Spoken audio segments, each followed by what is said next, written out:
practice. I'm meditating on the scriptures. The science is not that heavy. Trust me, you can lift this like the weights to the bench press. Son, read the word. Remember, it came flesh. Now being a student don't matter to me. See, just like the plant, we have to grow gradually. Yo, we drink the earthly water and we drink the higher water. The real Black Illuminati. Like my dad.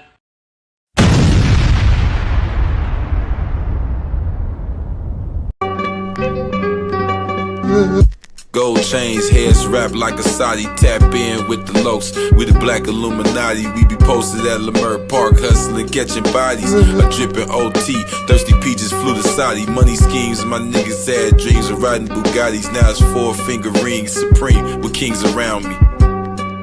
R.I.P. nigga Nip.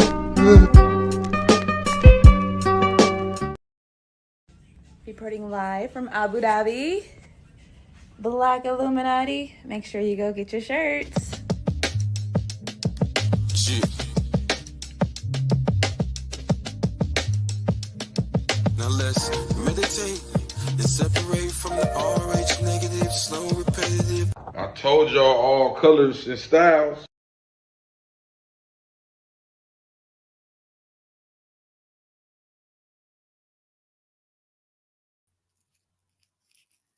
Peace to the divine family.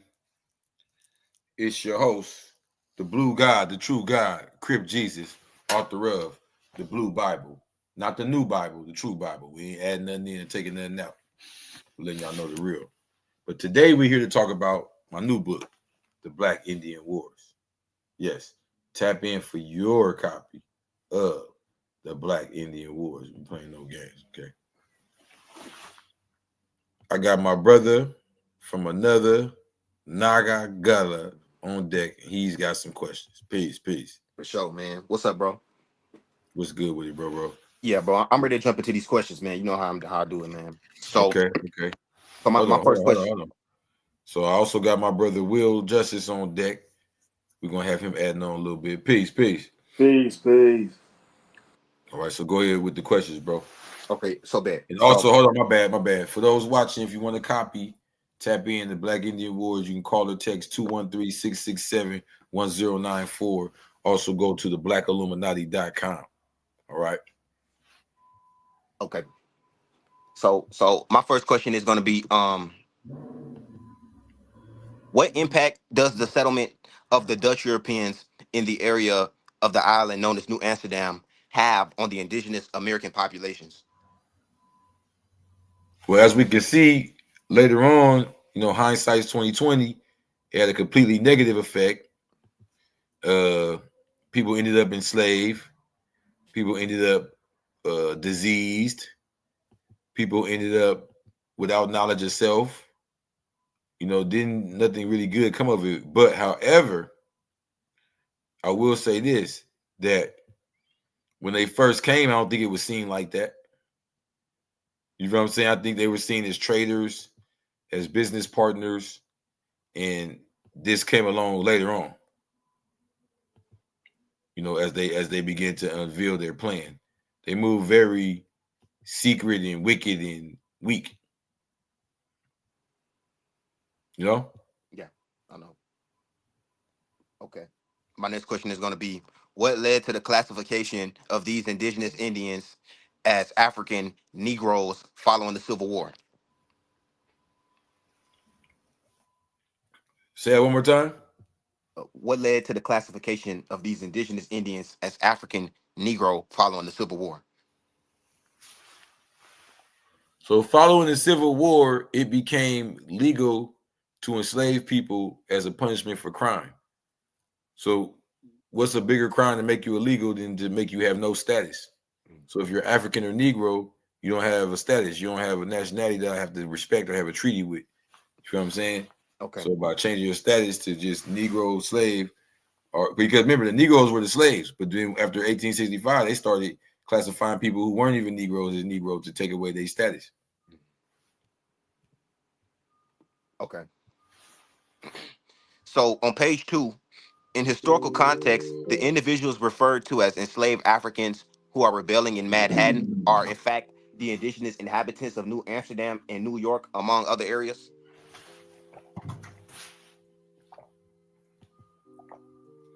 Hold up that first. What's the first picture in the book?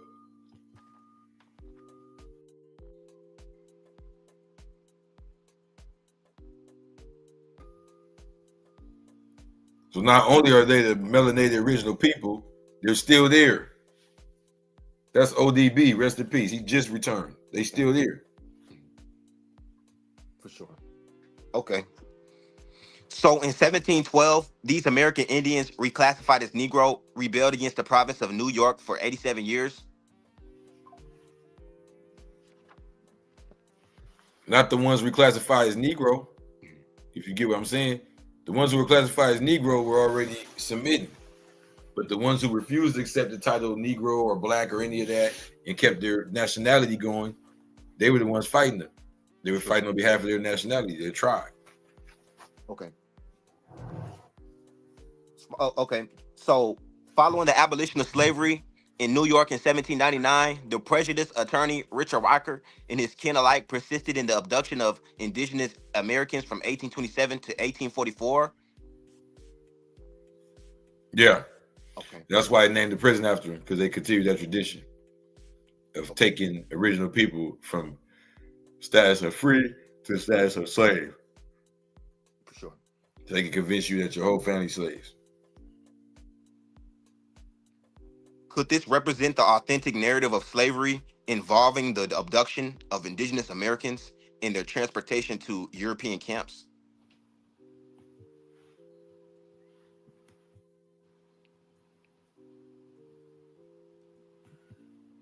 You hear me, bro? Say it one more time.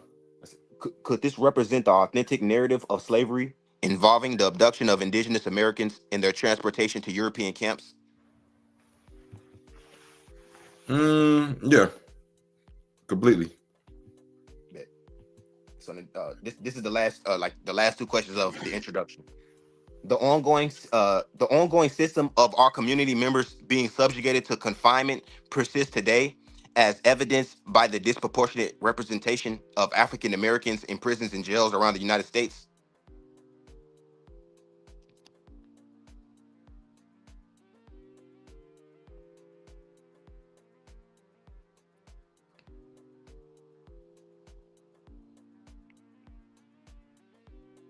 Good question. What's your question, bro? I say the ongoing system of our community members being subjugated to confinement persists today, as evidence of the disproportionate representation of African Americans in prisons and jails around the United States. I'm saying, what is your question? That's like a statement. Oh yeah, my question is saying basically I'm saying so with the American Indians being kidnapped and put into confinement, this same system will be shown with us today being subjugated to confinement.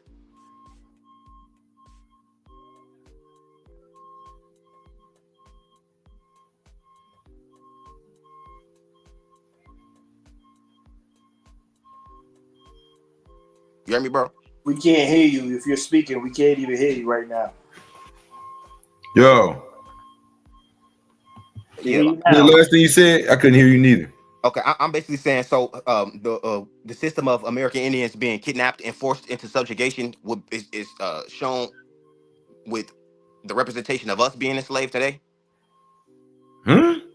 What's your question, bro? I'm confused. I'm asking. I'm saying so. The ongoing system of our community members being subjugated to confinement persists today, as evidenced by the disproportionate representation of African Americans in prisons and jails.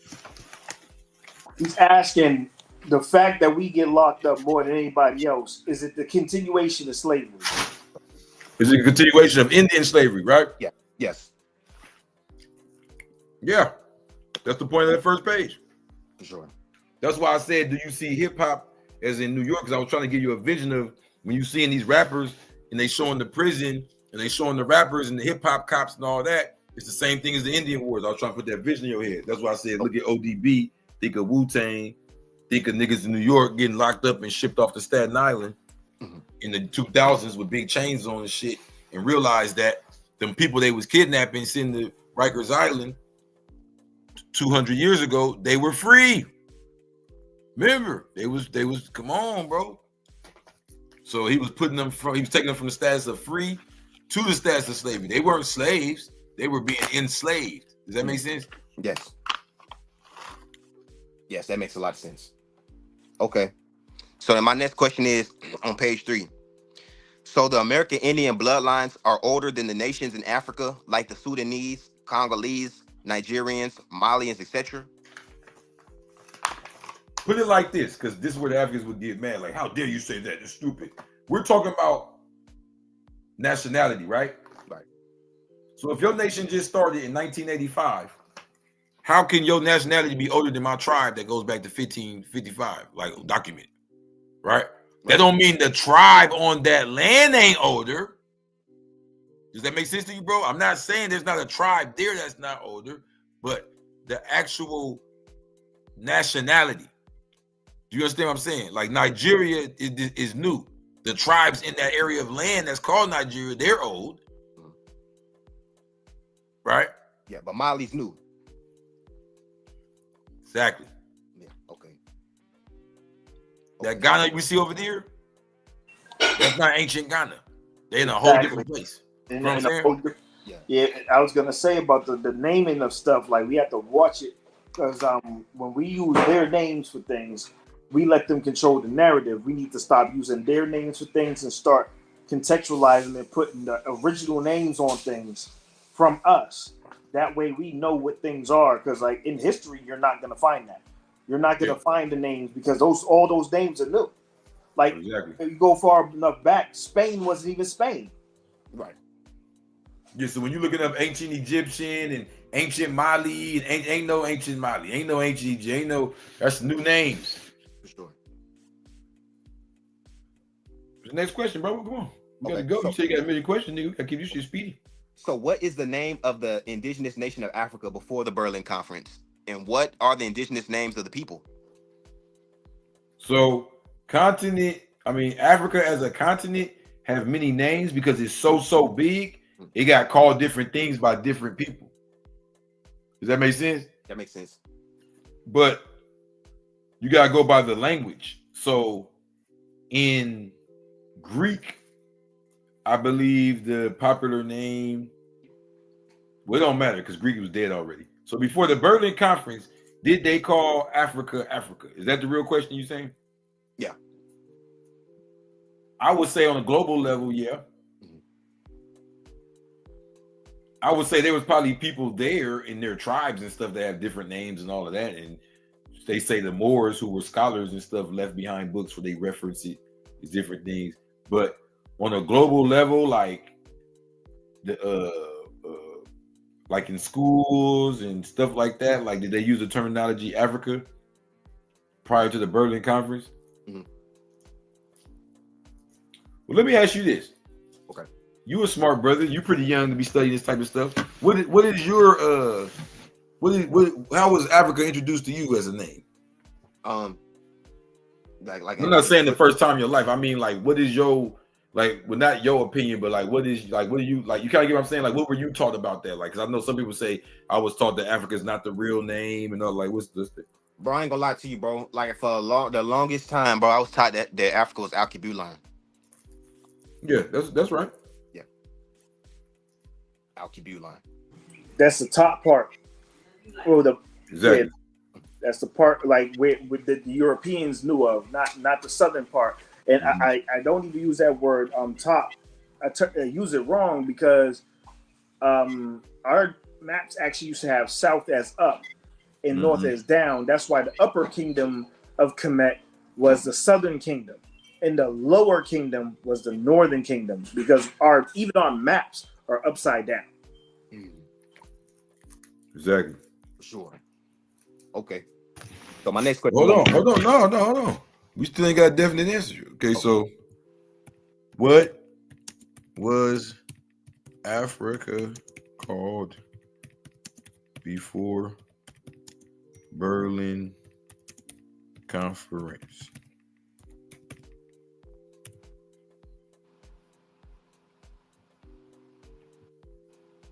You ready for this? Man, I'm ready.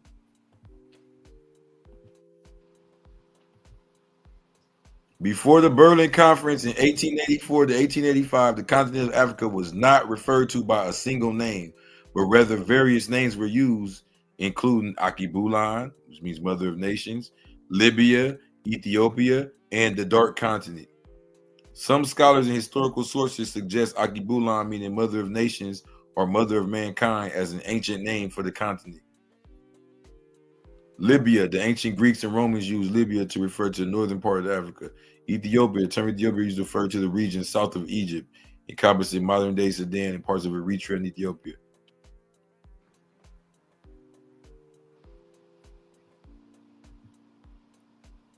Oh, shit, I didn't put on the damn thing. Okay.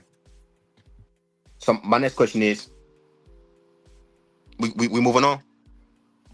Yeah, my bad. So the current map of African continents, such as countries like Nigeria, Congo, Sudan, Sierra Leone, was established during the Berlin Conference of 1884 as a result of European colonialization. Hold on, bro. I'm trying to control this screen. It's tripping. There we go. My bad, y'all. The whole time I was trying to read this. So, y'all see it for yourself. And what would you say, my brother? I was saying the current map of Africa that we see right now, when we look today, such including countries like Nigeria, Congo, Sudan, and Sierra Leone, was established during the Berlin Conference of 1884 as a result of European colonialization. That's a question? Yeah. Why your questions sound like statements? Yes. I'm accurate though? Yes. Okay. But say it again though, one more time. Ask it one more time. So I say, so the current map of Africa that we see today with countries like Nigeria, the Congo, Sudan, and Sierra Leone was established during the Berlin Conference of 1884 as a result of European colonialization. So you switching it up. You saying was it a result? Then you saying was it at? Are you asking did they make the map there at the conference? No, I'm saying. You saying was the map made like that because of the conference? Yeah. Yes. Okay. But hold on though. Okay.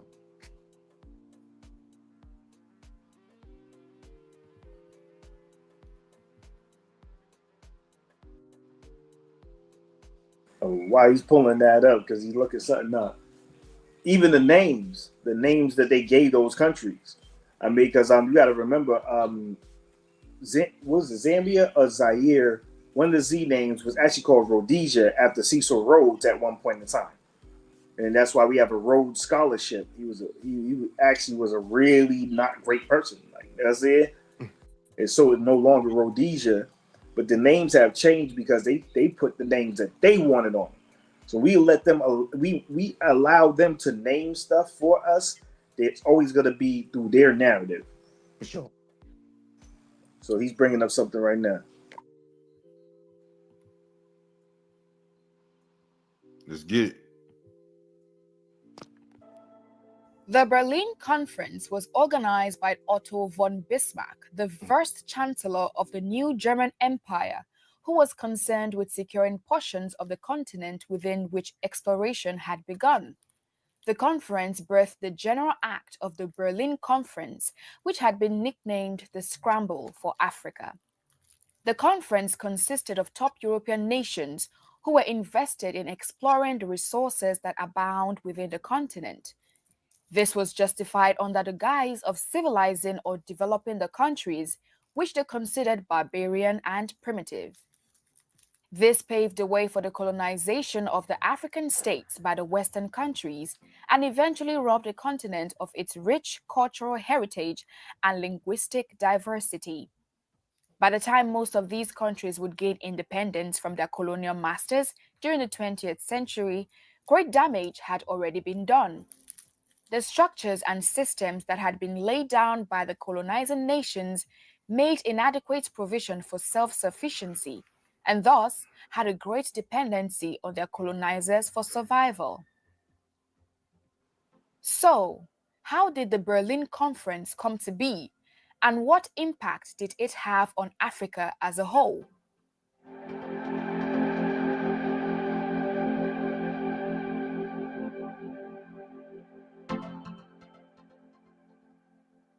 There was a general belief by the Europeans that Africa belonged to no one in particular and had to be claimed and developed. When the Berlin Conference took place, no African individual or leader was present. Ironically, Africa had experienced a great deal of development before the Europeans. By the 13th century, different empires within Africa had attained global prominence, drawing the attention and curiosity of the Western world. Some stories about the level of wealth contained within the continent seemed too good to be true, but with the discovery of the Congo River Basin in 1874 by Henry Morton Stanley, there was certainty about Africa and its rich resources. One of the leaders who was very interested in these Leopold. discoveries was King Leopold II of Belgium. Leopold had previously formed the International African Society, which had a mission of civilizing Africa. He teamed up with Stanley and eventually created the International Congo Society.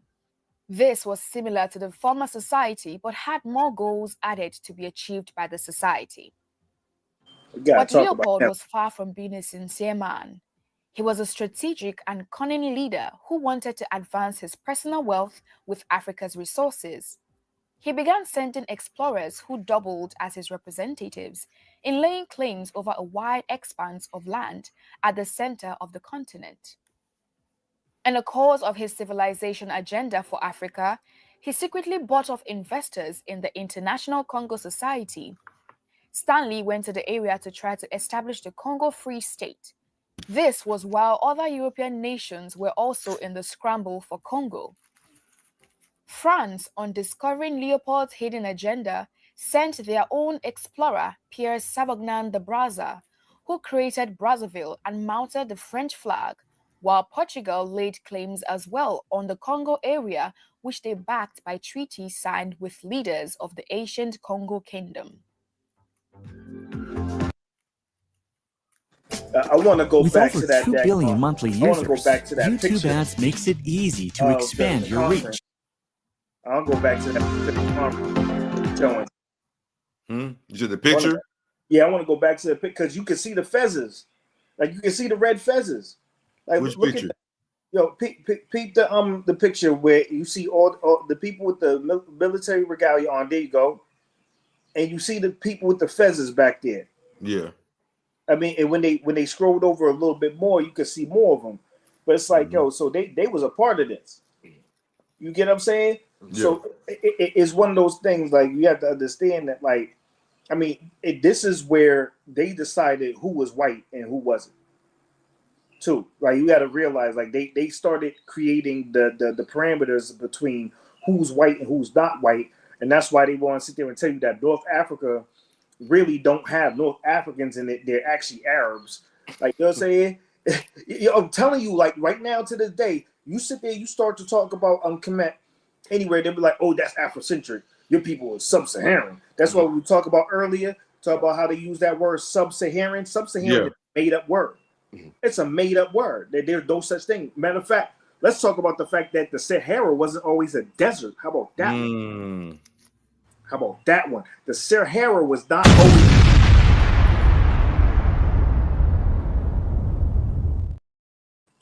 I mean, real deal. It's like when you don't know the story, you have nothing but his story. When you don't have our story, you have nothing but his story. And we know that he a liar. That's facts, man. That's a fact. What's this question, bro? My next question is, so the ideology that indigenous melanated people, African Americans in particular, are Africans belonging to the continent of Africa, that racist scholars who deny and belittle our history have, is traced back to Robert Finley in the American Colonialization Society.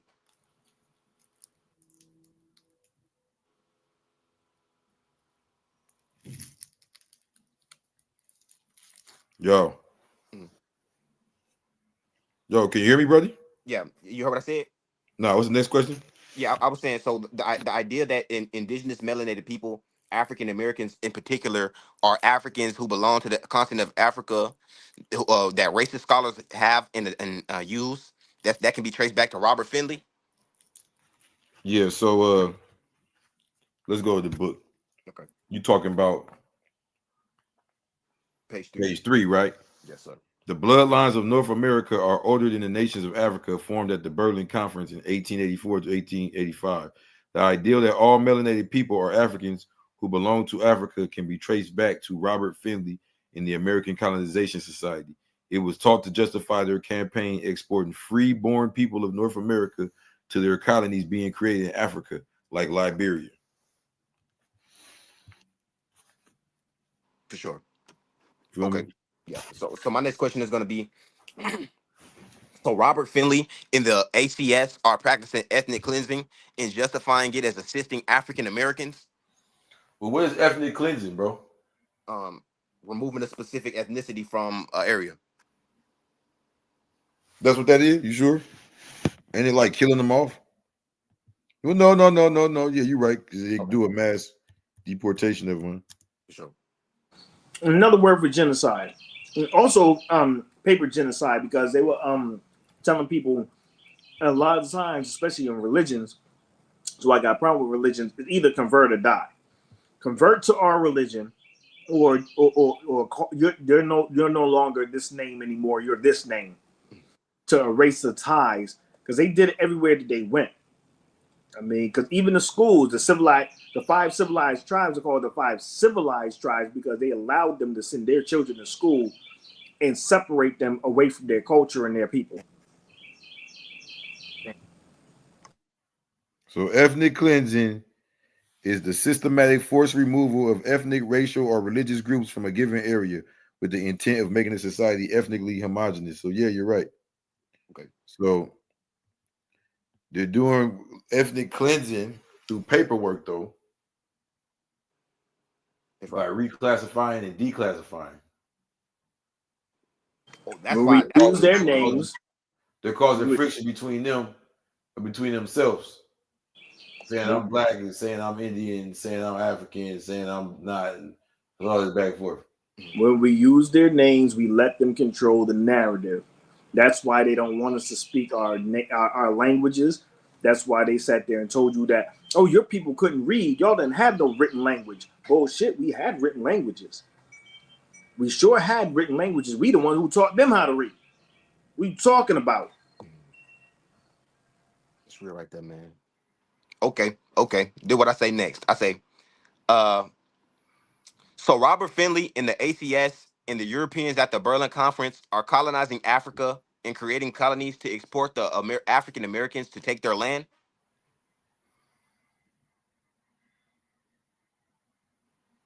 Y'all boys heard me?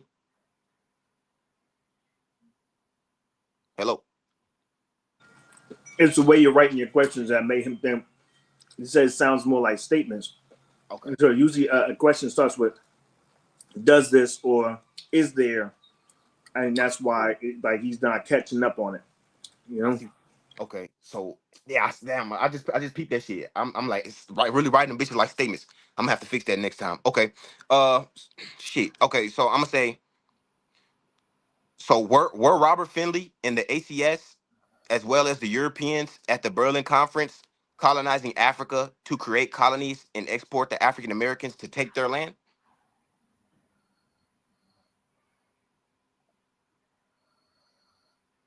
The land and the resources, because the control of the resources is the reason why. All right, so let's talk about the currency right now. Why they kill Gaddafi? Gaddafi was talking about having a resource-based currency. Europe doesn't have any daggone resources. They steal them from everyone else. Yes. And if you start having money being based on what you actually have, what you produce, what comes from the land, Europe would be shit out of luck. Because they don't have nothing that they export really, except for their freaking fake ass ideas, like, you know what I'm saying, which tell you that you're inferior, which is actually like, you know, projection of their own inferiority complex. That's why I don't call it pink supremacy. I call it pink inferiority complex. They have this inferiority complex. Now, mind you, they steal your gold and then they base the money system off of gold. They just stole your gold though, so they control the gold. But the gold comes from where you're from. But they tell you your money ain't worth nothing. So how is the money worth based on gold? But where all the gold comes from, those are the people who are broke. You get what I'm saying? But bro, you saying them Europeans so poor that they literally have to sell you for philanthropies and trade ideas and religion and shit? Pretty much, yeah. Because they have what? Name something that comes from Europe that is just the best thing ever. Anything that's good that comes from Europe. Name one thing. Damn. Exactly. But they had the ivory trade, which they had to like stop their own people from coming and killing a whole bunch of elephants in order to get ivory. There was just talk about how New Amsterdam became New York in the first place over some nutmeg. Right. Okay, over nutmeg, a spice. You know, they barely use spices, but like Crip Jesus said earlier, that's a code name for drugs. And I've been saying this shit for years. Yeah. If you mix up some nutmeg and some cold water and you drink it real fast, you're going to get like some sort of buzz. The real Black Illuminati. Bro. Like real deal. Like he even like let's bring it back to what he was just talking about. He just sat there and spoke about like sugar. It should like it don't even come from sugar cane no more. Yeah. But when they refine it and they make it like they actually like break it down to like, you know, its most active properties, they change it. It's completely different. It's different than biting into a sugar cane or apple or plum or what have you, and then you just have this powder. You know what I'm saying? Like same thing with the coca leaf. The coca leaf is actually a plant. You can take a plant. If you're in South America, it's the only place where it grows, South and Central America, and you can chew on a leaf to help you with your altitude sickness. But if they sit there, they break it down chemically, they make it more like now you have something that is really addictive. It's really messed up. This has been their pattern. Their god is gold, oil, and drugs. That's their god. For sure. So when you're talking about the reason why they did what they did, they had nothing. They had to go out and rob everybody. Like matter of fact, I'm gonna break something down. It's gonna sound crazy, right? You know a person named Robert? Do you know what Robert actually means? Can you say that again, brother? You know people named Robert, right?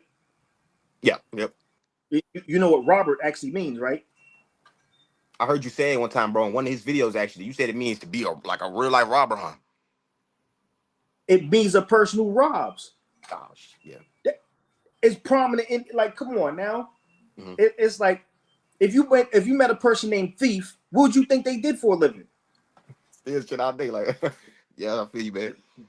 Like I'm serious. Like they're telling a lot of this stuff that's happening. I mean, if we look at it like we was just talking about King Leopold. Leopold, right. Like to this day, out there in Belgium, they sell chocolate hands and feet. Mm-hmm. You know why they sell chocolate hands and feet? Why's that? To remind them of how when they had people mining for resources and stuff like that, they would either cut their leg or a hand off of their children if they didn't meet their quota and bring back enough gold or whatever the hell they were supposed to bring back. They would chop them off. There's a whole bunch of pictures out here to show you the type of savagery that they were on. And to remember that, they eat these chocolate hands and feet. To this day.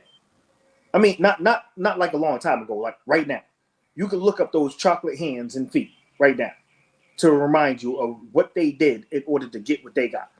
Wow, it's like a candy? It's chocolate, yeah. Where does chocolate come from, too? The damn devil, man, huh? I mean, like, where does chocolate come from? Do that grow in Europe?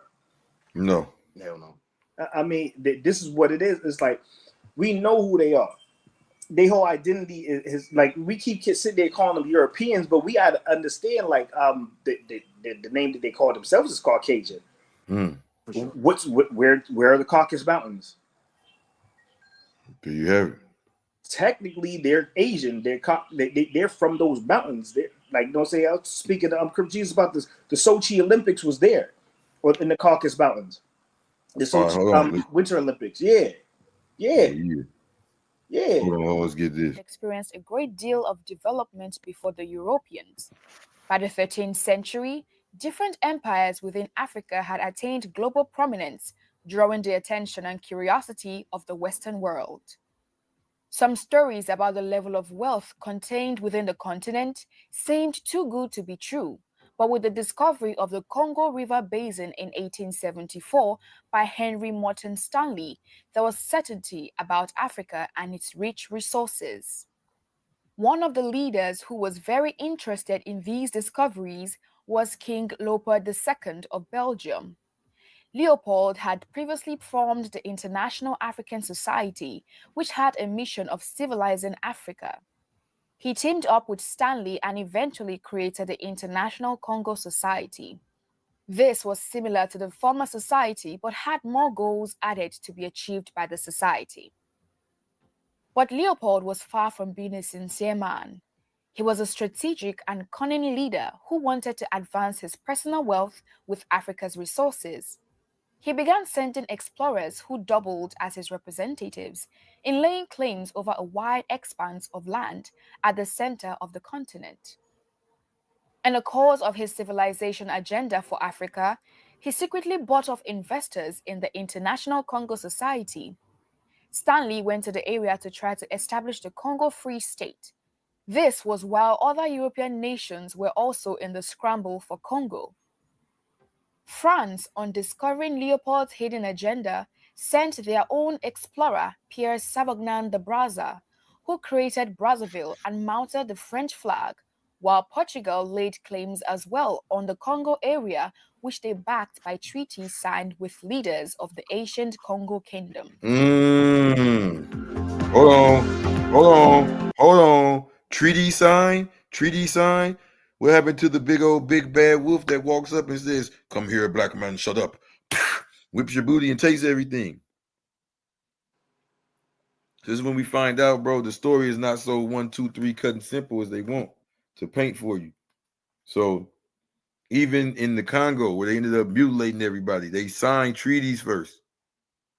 You feel me? This whole ideal of all the melanated people or Africans who belong to Africa is taught to justify their campaign exporting free-born people of North America to their colonies being created in Africa, like Liberia. The indigenous so-called Indian of every continent is melanated or black in phenotype. Names such as Aurignacian, Minoan, Phoenician, Etruscan, Celtic, etc. represent the original people of Europe, which is not a continent. It is peninsula originally governed by Africans. So even Europe itself is just a part of land above what we call North Africa that was governed by, it was part of the whole thing. They really pushed this whole narrative to separate themselves off and give themselves a false identity as being from another continent. They're not from another continent. They're not even from a country. They're from the Caucasus Mountains. Correct. It's like, even like, because come on now, I love etymology. Words have meanings. When you look up the word continent, it talks about being separated by a large body of water.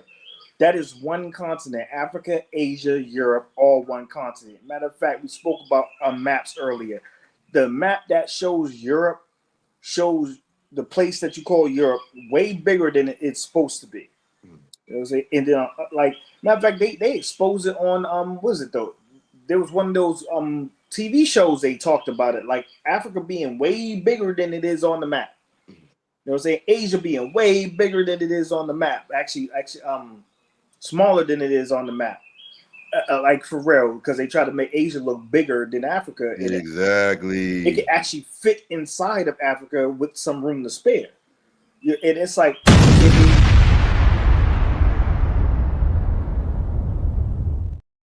smaller than it's supposed to be. Like a lot of this stuff, it's backwards. Like we allowed them to control the narrative. Now it's like you don't even know where you are. That's why they don't teach you geography like that in school. They won't teach you geography. Like matter of fact, pull up the word continent right now. What is a continent? Girl. And then show you that it's a lie. That they don't even have a continent of Europe. There's no such thing as a continent of Europe. Other European countries began taking interest in a continent of gold they had heard rumors about, and this resulted in competition and great conflict between these nations that were claiming different regions of Africa. Great Britain and France were both having conflicts over West Africa, Portugal in Egypt, and Britain in East Africa. Leopold and the French also had conflicts in Central Africa over the Congo area. The German Chancellor Otto von Bismarck, whose country was considered an imperial power, also picked up interest in laying claims to African lands. He sought to resolve these conflicts by calling for the Berlin Conference. Bismarck felt these conflicts arose because there was no equal distribution of access to the economic advantage Africa provided, and called for the conference to resolve these irregularities. This proves that the purpose of the Berlin Conference was largely economical and not for developing the African states.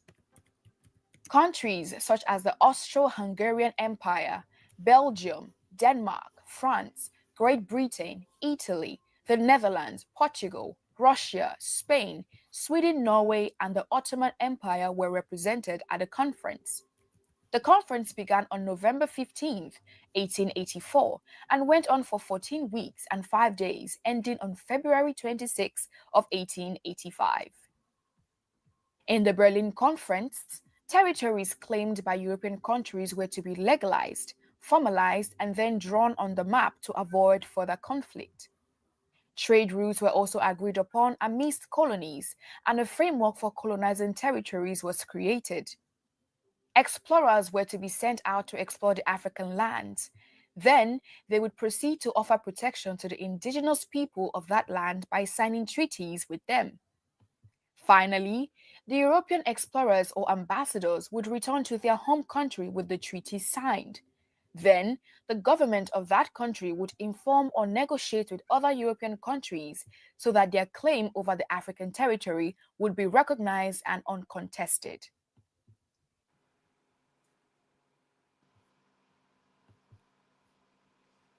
Uncontested.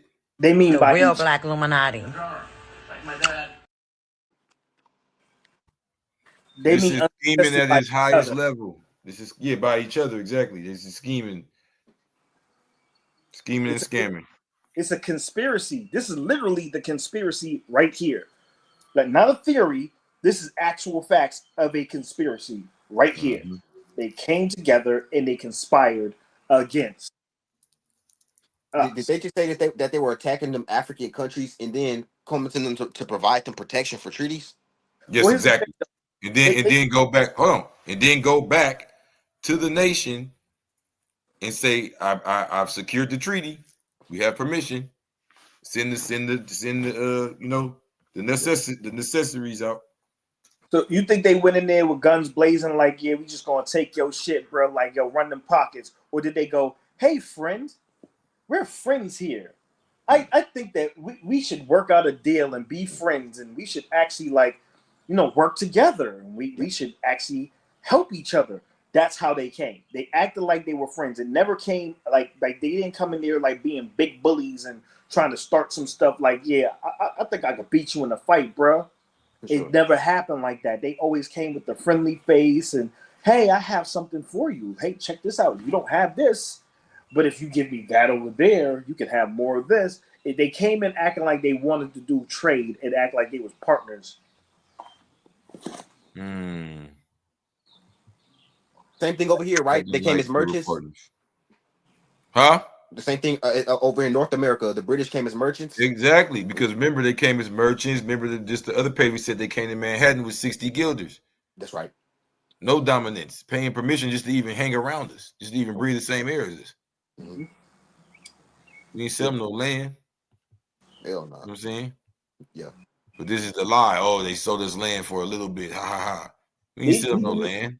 We didn't even believe in the concept of owning land. We're like, yo, this is all of ours. Like, Yeah, we was everybody charging does them to come part. into the function. We was charging them to get into the party, basically.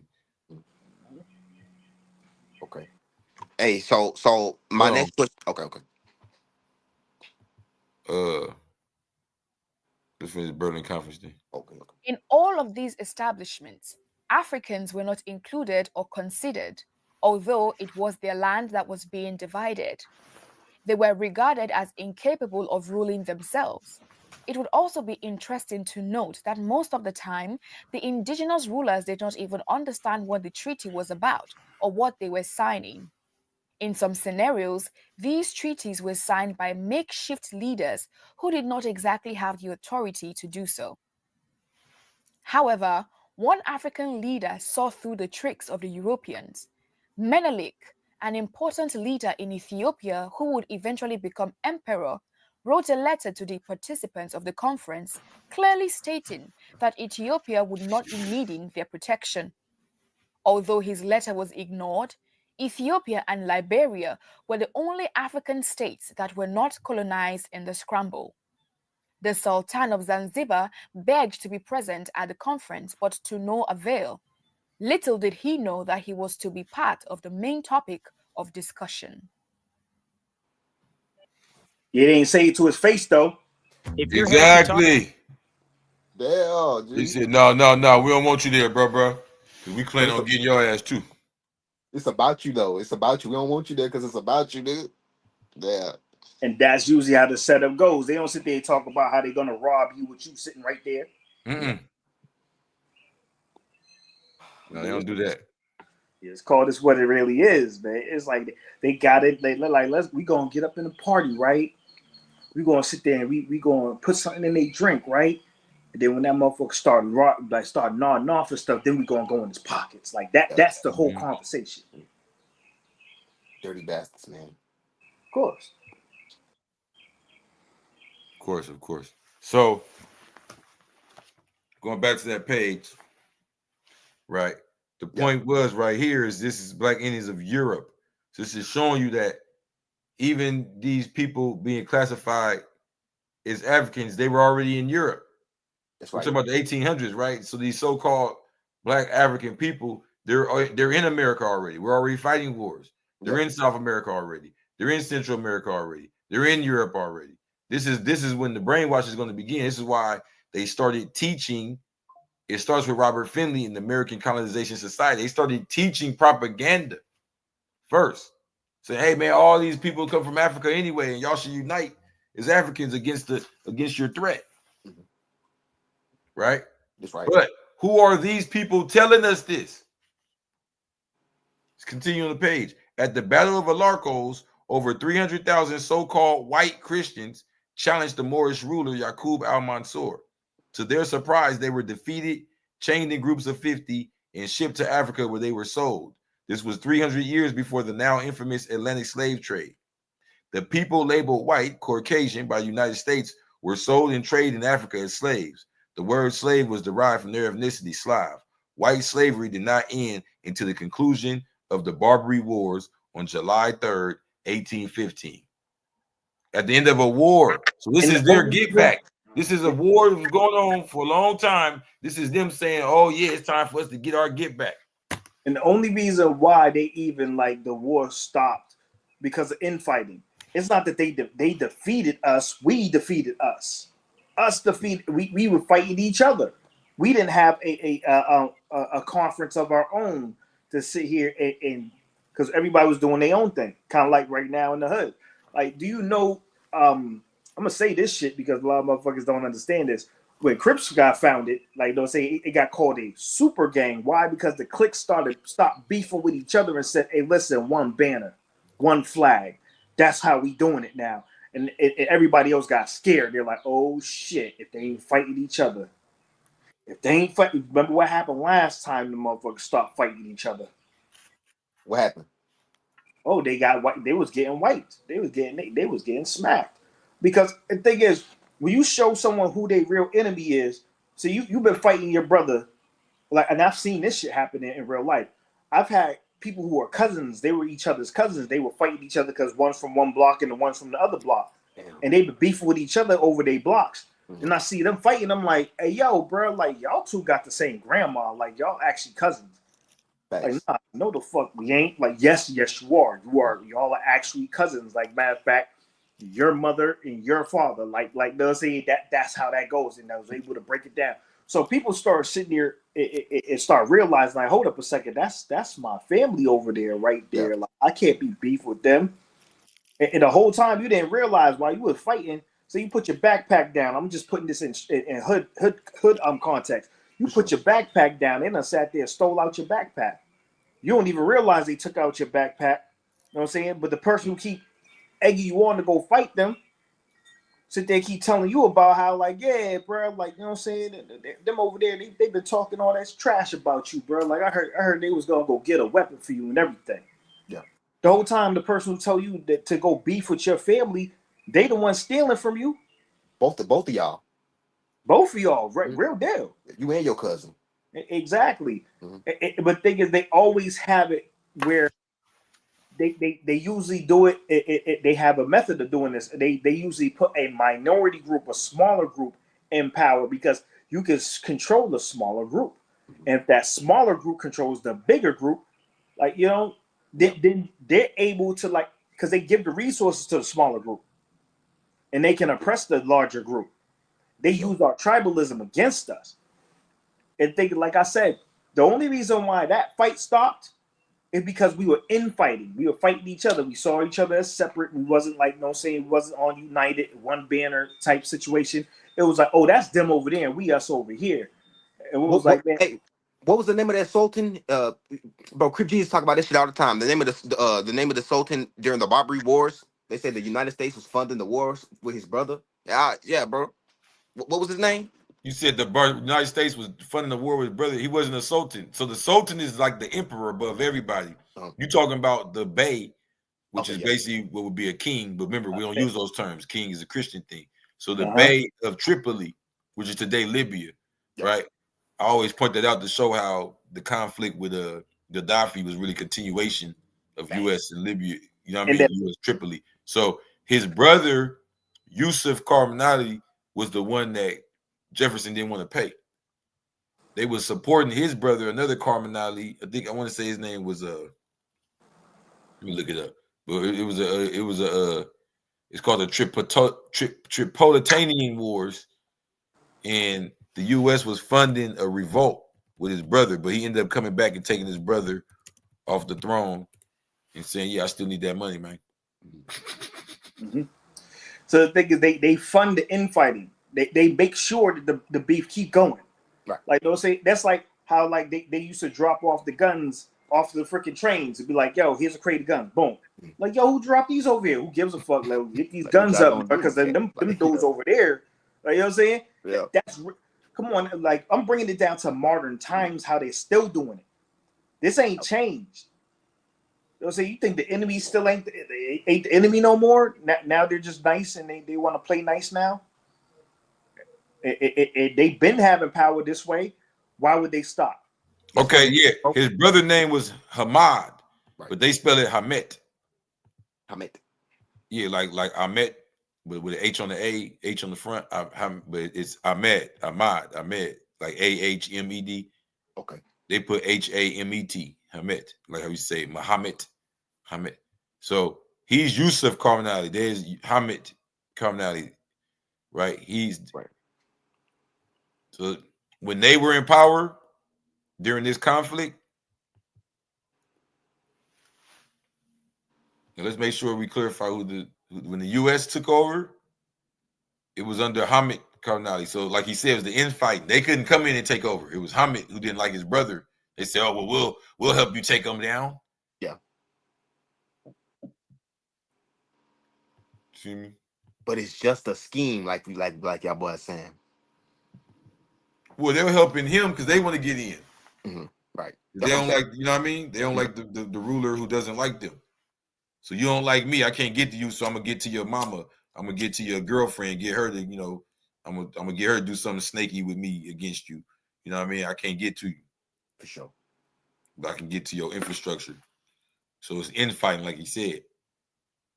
And like Chaos A Bay said, we defeated us. If you look at it that way, this is the true science. For sure. And mind you, you know what this war is called? What? It's called the First Barbary War. Oh shit! What's the thing it say on that page? It says white slavery ended 1815, ended the Barbary War. So these wars we're talking about is all lined. That whole book is lined up in order. So what's going on there is that this white slavery was going on during this gap of time. Remember, go back to the last page. We were free in 1760. It's just we start having wars. Mm-hmm. So by the time white slavery is over in 1815, you see all of a sudden white nation. Europe is a continent. U.S. is the white nation. They coming together. This is in the late 1800s. They had their whole plan ever since they got their freedom was to flip in reverse. So why do they call them Freemasons? Because those were the slaves right there. Freemasons. So they the Masons free are before that. Okay, yeah. They not noble Masons, they Freemasons. It's a difference.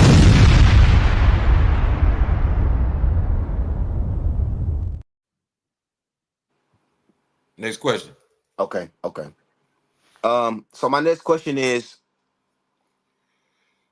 were Europeans attempting to send free Black Americans to the colonies established during the Berlin Conference of 1884 to 1885? Yeah, Sierra Leone, Liberia. They were shipping dudes to Canada. To what's that shit called, bro? Up there in Canada, Nova Scotia. Yeah, Nova Scotia. Right. Yeah. Okay. So my next question Hold on. I'm gonna look some stuff up for you. Colonies started by ASC.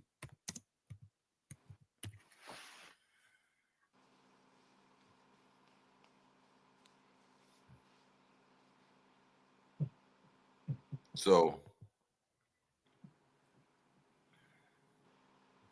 yeah, really Liberia is the main one. Liberia. And the cool part is they had Freemasons that were brothers running it. So we the ones that taught the Freemasons, but we don't know who he is anymore. So now they got dudes that was being taught by them being sent over here. You know what I'm saying? Yeah. Damn. So let me just put in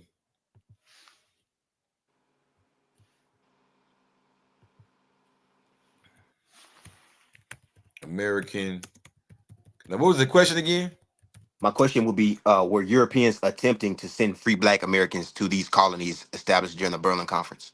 Yes, sir. The American Colonization Society, founded in 1816, aimed to resettle free Black people from the United States in Africa, establishing the colony of Liberia, but faced criticism from abolitionists and ultimately dissolved in 1964. Bro, that's damn near 200 years later. So they had a system to send niggas to Africa for 200 years. They've been coming. What's the capital of Liberia? The capital? Yep. You're like Freetown or some shit like that? Monrovia. Yeah. It's called Monrovia because it's named after President Monroe. President Monroe. And what was his? Didn't he pass a law to ship niggas out? The Monroe Act or something like that? Really? Yeah, the Monroe Doctrine. I'm unaware of this. Okay. The Monroe Doctrine, a cornerstone of U.S. foreign policy, was articulated by President James Monroe in 1823, declaring that the Western Hemisphere was no longer open to European colonization, and that the U.S. would view any European interference in the Americas as a hostile act. So now they took over. They want to kick niggas out. We don't need no more Europeans coming in. We American now. Fuck Europe. We don't need, because they banned shipping in Africans in 1808.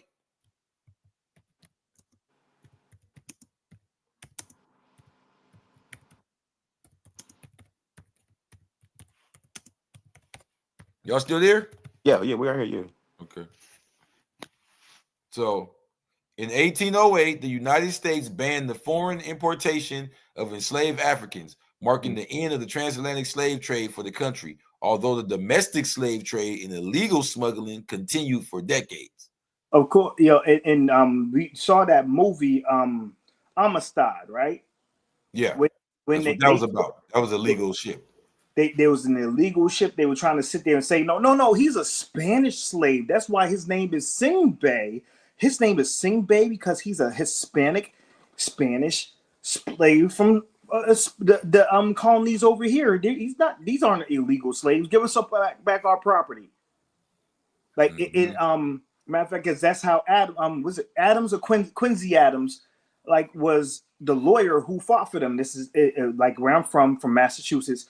Like Quincy, we have a place called Quincy named after Quincy Adams, where he sat there and he was like, nah, you got to let them go because, first off, they fought for their own freedom. This slavery stuff ain't even legal right now. And that's why they have breeding farms too. Like, because now they can't just snatch you up and put you on a ship and bring you here. They got to, like, you know what I'm saying?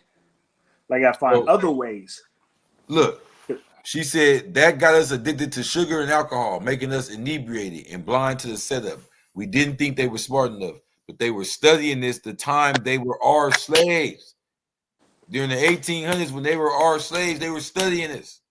Oh, I'm gonna tell you something They too. used all our names, all our sciences, all our outfits. That's why when you read the book, you're like, damn, is these Moors?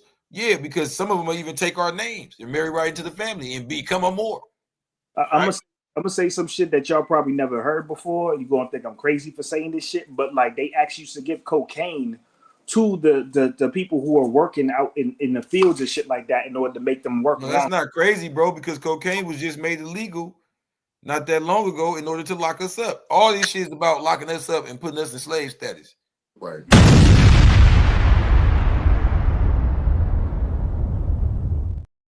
Out on their fields. And I want to point out something that Will said when we was on Instagram. He was pointing out that when you look at the name of the blunts, just keeping it hip hop, Dutch Masters, very popular blunt before Optimos and Swishers and all that. And it was one of the America's first cigar blunts, right? That's right. Now it's real popular for having a natural leaf, because this was in the beginning when he was making the cigar with a natural leaf, but it's also the tobacco. Bro, we look at these movies and think cotton, cotton, cotton. But we were working tobacco during that era in the 1600s, 1700s. And before that, it was sugar, like she said. So in this tobacco era, it was the Dutch masters. That's why it's called Dutch masters, right? So here's the question. Are these white racists? Well, they're pushing that agenda, but they come in a variation of colors and types of people. Right, okay. You see what I'm saying? But they're pushing that agenda. They're pushing the white Jesus picture. They're pushing give me a light-skinned baby mama. They're pushing let's kill these Moors. They're pushing, you see what I'm saying? They're pushing don't call me a Moor. Fuck all that. They're pushing that. Hey, bro, okay. So these brothers pushing that, it's not the far ones fetched. that is brothers. It's a mixture right here. You feel what I'm saying? The mixture of brothers and other groups of people that is pushing this white agenda, they're whitewashing the shit themselves too, huh? They're pushing a German agenda. Going back to the Blue Bible, the German man. You feel what I'm saying? So even if they is dark, they doing that eugenics and shit.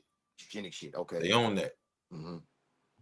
Oh, we can't rock with that shit. Oh no, we can't rock with that. Feel me? Yeah. Okay. Next question. Okay. Yes, sir. So my next question gonna be: are you suggesting that the indigenous Europeans, such as the Aurignacian, the Minoans, the Phoenicians, the Etruscans, and Celts, were governed by Africans, or that they were Africans? Oh, the Celtics, the Aurignacians, and all that. No, they were Europeans. Even if you find some way to trace them back to Africa, it would be thousands and thousands and thousands and thousands of years ago. That's true. You know what I'm saying? They were Europeans. But let's put it in context. That part it says names such as Aurignacian, Minoan, Phoenician, Etruscan, Celtic, etc. represent the original people of Europe, which is not a continent. It is a peninsula originally governed by Africans. So the Minoans, the Phoenicians, the Etruscans, the Celtics, they were governed by people down in Egypt and Carthage and all of that. Oh, okay. Remember the next page is show that next page, the picture. That's Lucius Septimius Servius. He ruled Europe all the way up to what we now call Britain, but he was coming from Carthage. He was a Roman ruler. Thanks. Okay. Even the Romans weren't all pink. Like they was all these different places, just like it's an empire, and the empire took over different lands, and those different lands had different people with different phenotypes. Matter of fact, the one who built the wall around what's called Britain now, UK, he was a black emperor. No, that's who he just showed. Show the picture. Yep.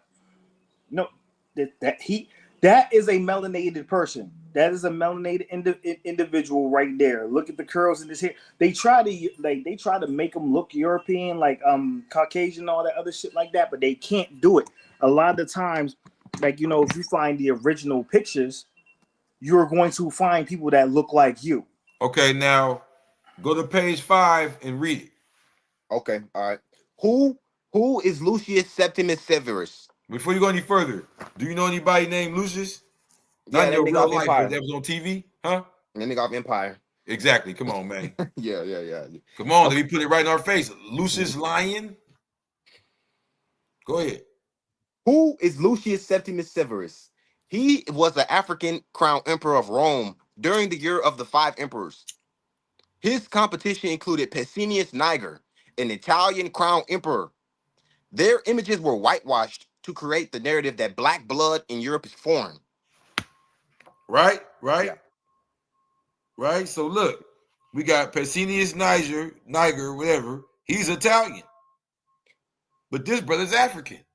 So you see what I'm showing you? We have European and African, both melanated original people. Now, bro. So not only were the Africans ruling over the Europeans, they were melanated on both sides. Yep. You get what I'm saying? They started, these other people started trickling in throughout the time. Did you ever find anything on Didius Julianus being related to the Severus family? Yep. But keep going though. Okay. The Spanish city of Barcelona, named after the Barcid family, still stands as testament to the dominance of the Carthaginians in ancient Spain and Italy. The original rulers of Europe include the Mycenaeans, the Scythians, Huns, and the Skifflings. You ever heard of them? Yeah, I heard of them. You heard of Skifflings? I heard of them boys. Where you hear them, man? Let's hear it. Man, them boys around Norway. Okay. You know what I'm saying? But I don't know too much. I'm not gonna act like I know, but I No. I'm saying the fact you even heard of them is a motherfucker to me. For sure. I heard of them while putting this book together.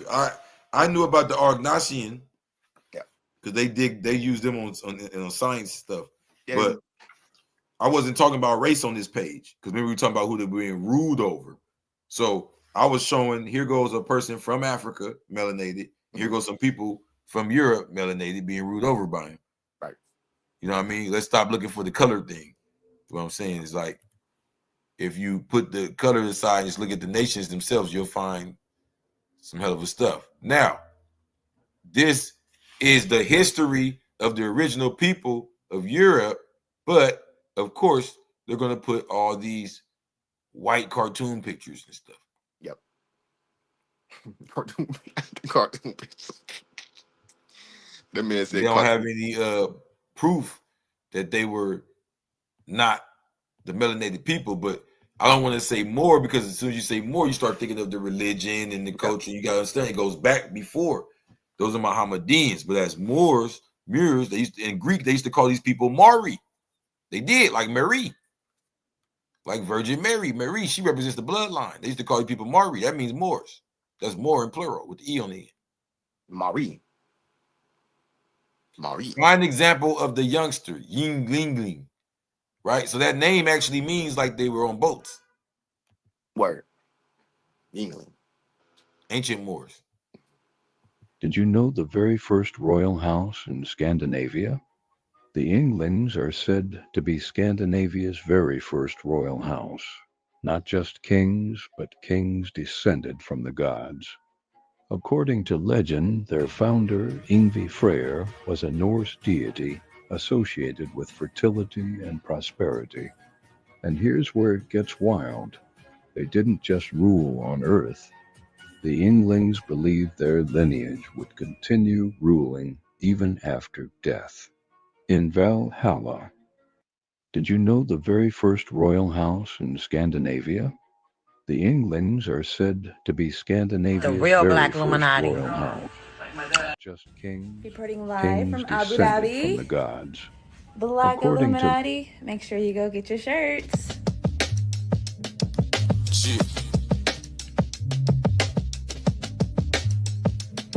Now let's meditate and separate from the RH negative, slow, repetitive. I told y'all all colors and styles.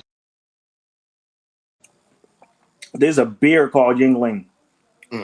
There's a beer called Yingling. It's one of the oldest American beers.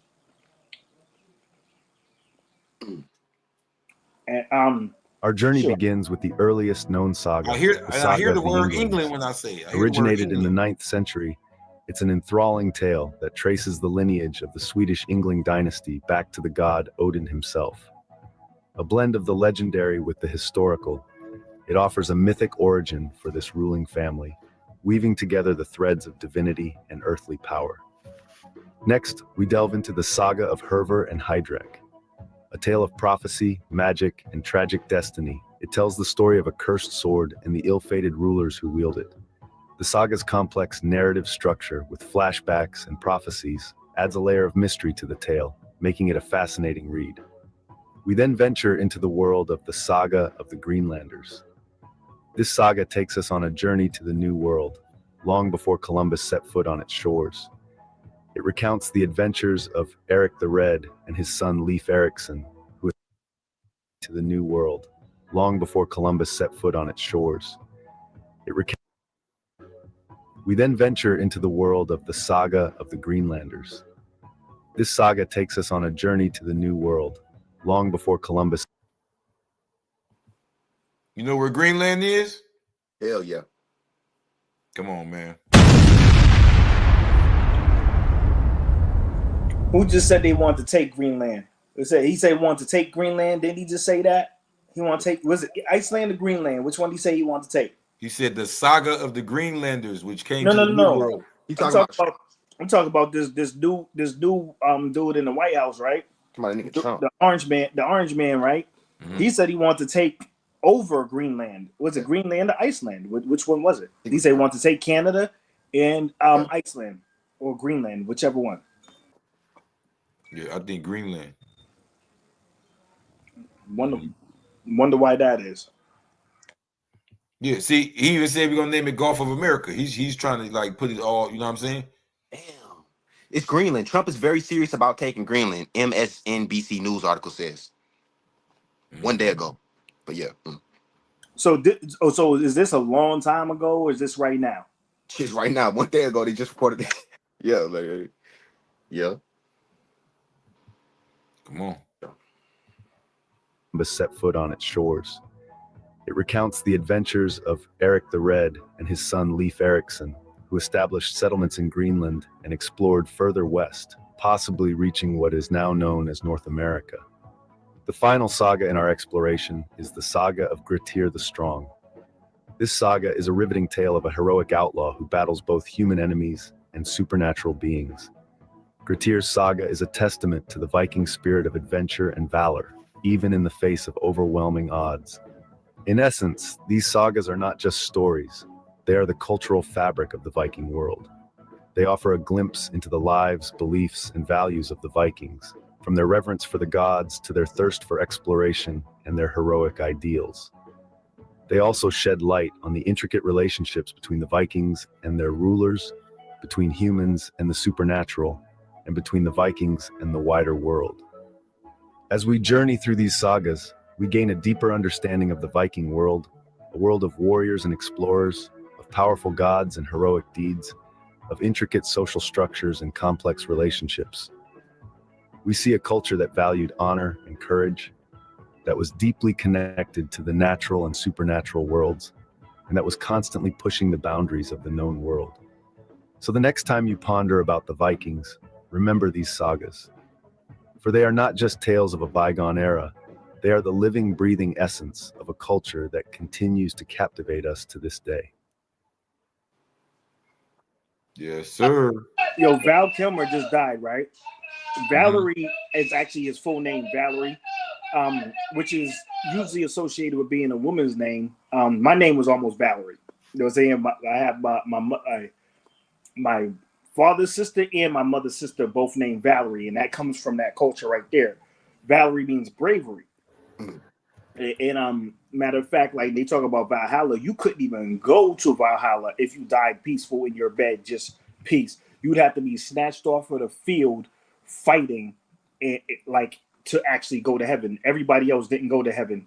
You would have to be fighting in the middle of war in order to go to heaven, and you would have to get snatched up by a special kind of angel called a Valkyrie from the battlefield. Now check this out. What if I told you Norse religion is actually African religion, and they were being ruled over by some Africans. Hold on. Listen to what I'm saying. I'm not talking about being dark skinned no more. See, that's why this book is important. If you ask me, it's very intricate. That's why I put it section by section. I'm in the section about Lucius. I'm saying people from North Africa coming up and ruling over Europe, which was just a peninsula of Africa, right? Yeah, okay. Right. Well, check this out. The god that these Yinling rulers that came from the gods, they said they didn't know where they came from, right? Right. You just let me show you something before I go any further. If I go on YouTube and just type in Yingling, you know what pops up? A bunch of boats. This is a name that they use for ships. So they believe they came there on ships and that they were descendants of the gods, right? Yes, right. So if we make it literal, what was the first place you ever heard of the gods living on Earth? Olympus? No, on Earth, brother. Like a place that we could say, oh, it's there right now. Egypt, right? Yeah, Egypt, and they also used to talk about how the Greeks said that Zeus used to go hang out in Ethiopia. Okay, so the Nile River. Okay, that's what both the places got in common, right? And as far as Europe history, we're not saying the history of everybody. We're saying in European history, the gods was down south, Nile River, right? Okay, I see what you're saying. Okay, up south.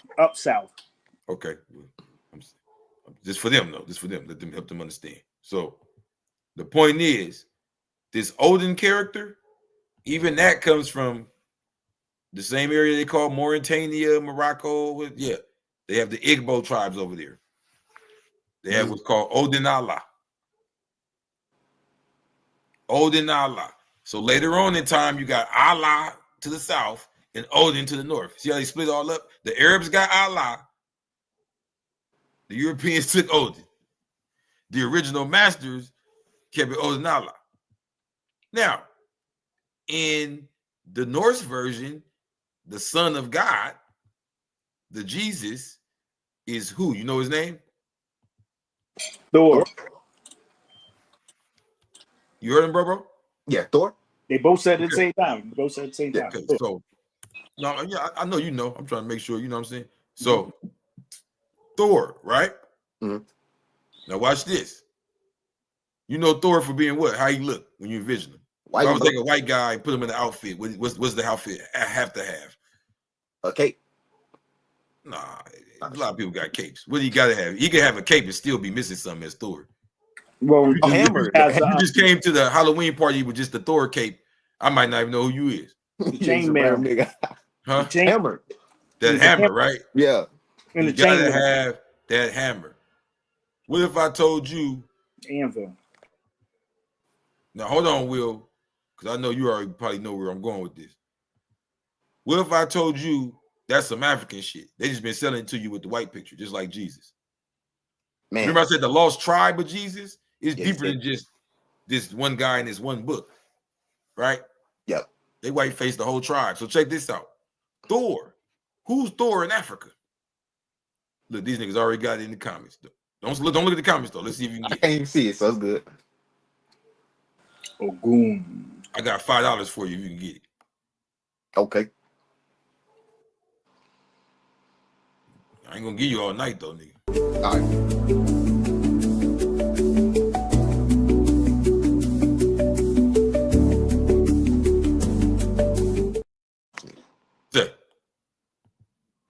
What was the question, bro?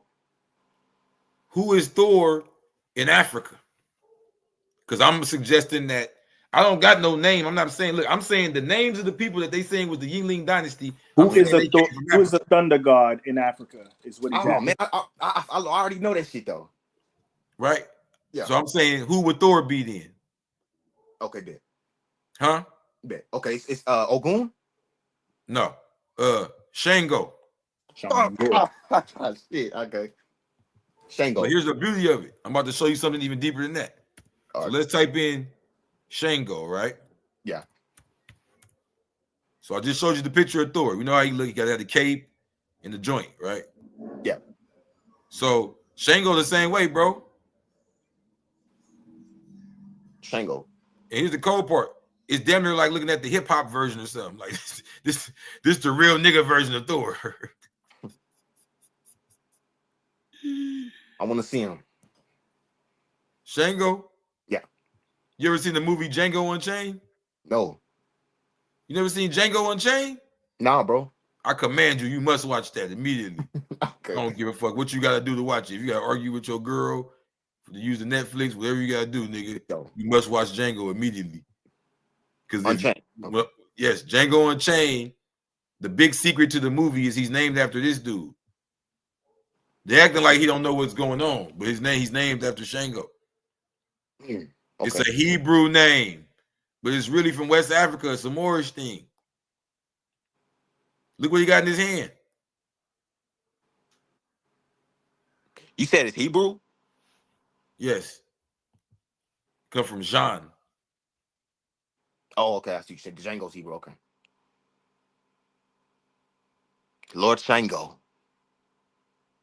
I'm saying they translated him into Thor in Europe. This was all us, right? Yeah. But we were just talking about the outfit, right? What color do Thor cape be? Red. Moorish science? Are you getting on? Yes, sir. The real Black Illuminati. You don't find, you know why he made the cape? Because the cape drapes down. You don't really find Django in too many capes. You do, but he usually has on like maybe like the gown type. You know what I'm saying? Islamic wear where it drapes down. It still has that draping look. What's he got in his hand? Hammer. Nope. I knew I was gonna get you. What he got? They stole it. They made it a hammer, but what is it really? What he got? That's an axe. Guess what an axe is called in Arabic? What? Al-Aqsa. I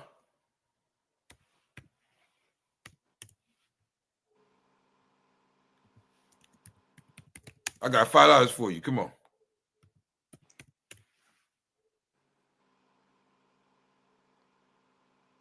There's no way I know that, bro. Okay. You got your blue Bible there? Yep. Go to Fez. You can go. You got the index? Yeah.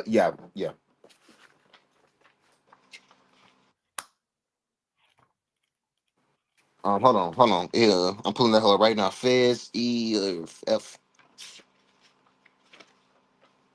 Okay, that's page 21, page 41. Go to 41. All right. America's most controversial order is the Shriners. Their proper name is the ancient Arabic order of the nobles of the mystic shrine. Their purpose is to erase the masters who taught the Freemasons and replace them by dressing in red fezzes. Still, So red fezzes. What does that mean to you? Red fezzes. What it means to me is the headwear they wear, the headdress they wear. It's a crown. Okay. Right? Yes. So it's a crown. Now look at this is ancient. Going back, look it. It's in the Blue Bible. It's an earlier example. Yes, sir. Of Fez, right? That's right. But Fez is the name we gave to it now for the vibration. That wasn't called Fez back then. No. So what is the Fez named after, or what? It's named after what?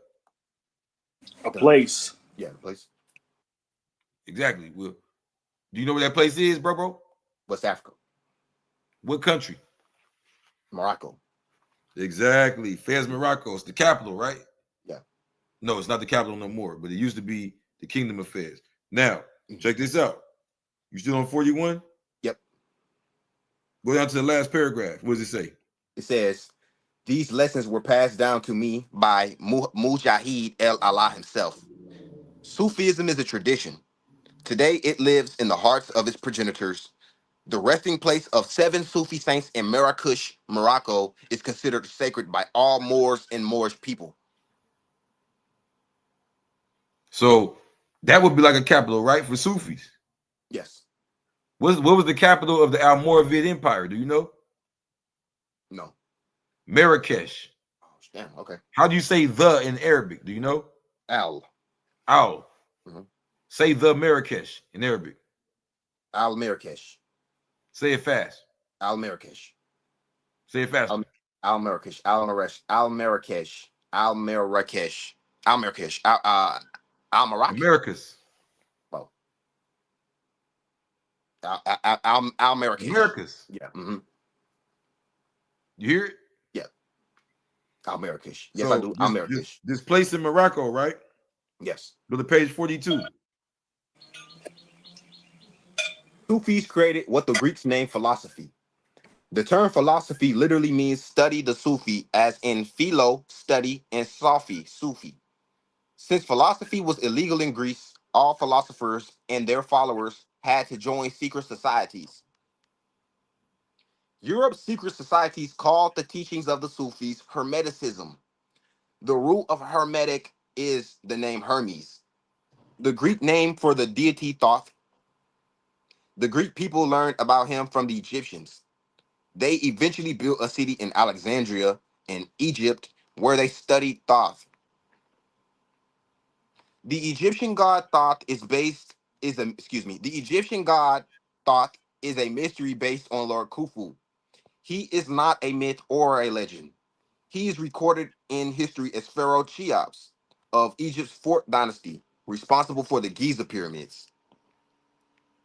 In the Bible, he is called Enoch. In the Arab world, he is called Idris. The name Idris lives on through the families of the prophets.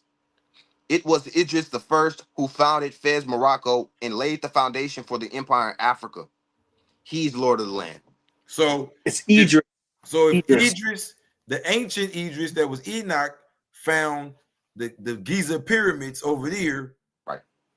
The newer Idris later on, that was descendant of Prophet Muhammad and all that, found Fez in Morocco, right? That's right.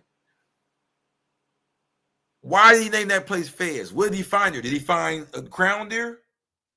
Or pay attention to what I'm saying? Is the crown the crown wasn't called Fez then, right? The crown is named that today after that place. Right.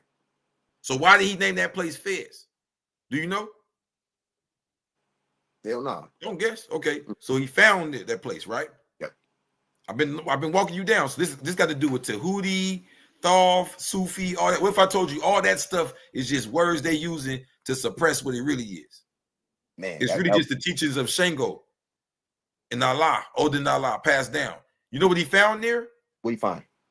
He found Fez, but you don't know your tongue, just like I didn't know my tongue. Mm-hmm. I've been saying Fez for years and didn't know what it meant. You know what a Fez is? What?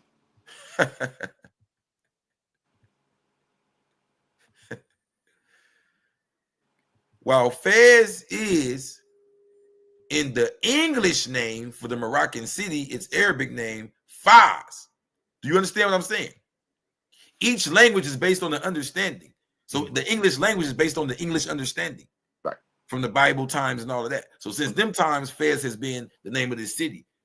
But them dudes, they may know already and just hold it secret from us. But the reason it's named Fez is because that Arabic name, that Arabic word comes from Faz, which means pickaxe or axe.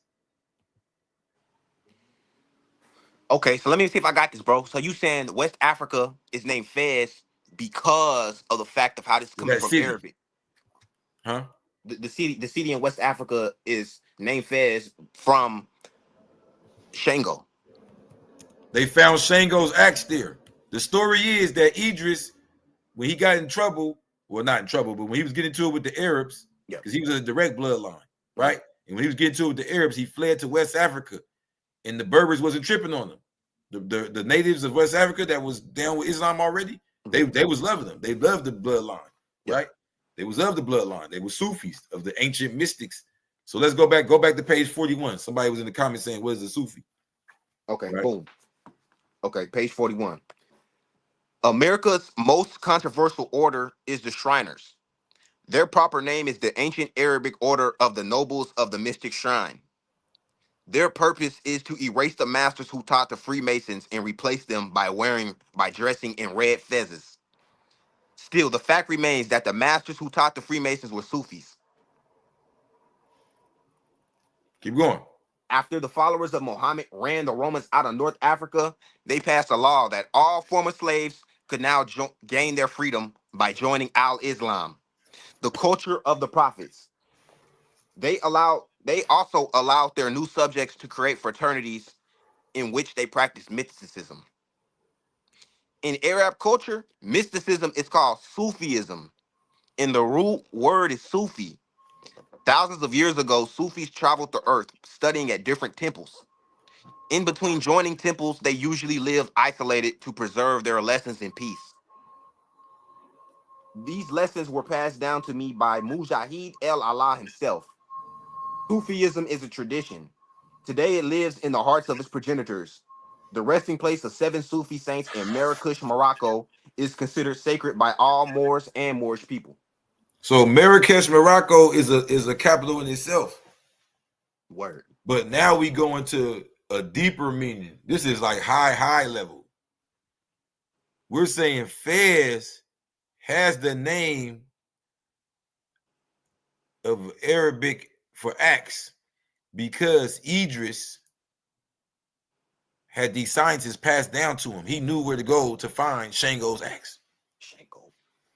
Okay. Or he made that the place of Shango's axe. But the story goes, matter of fact, let me see if I can find this story. Let's see. Or am I that high level? I got 30 seconds. Am I that high level that this story ain't even available?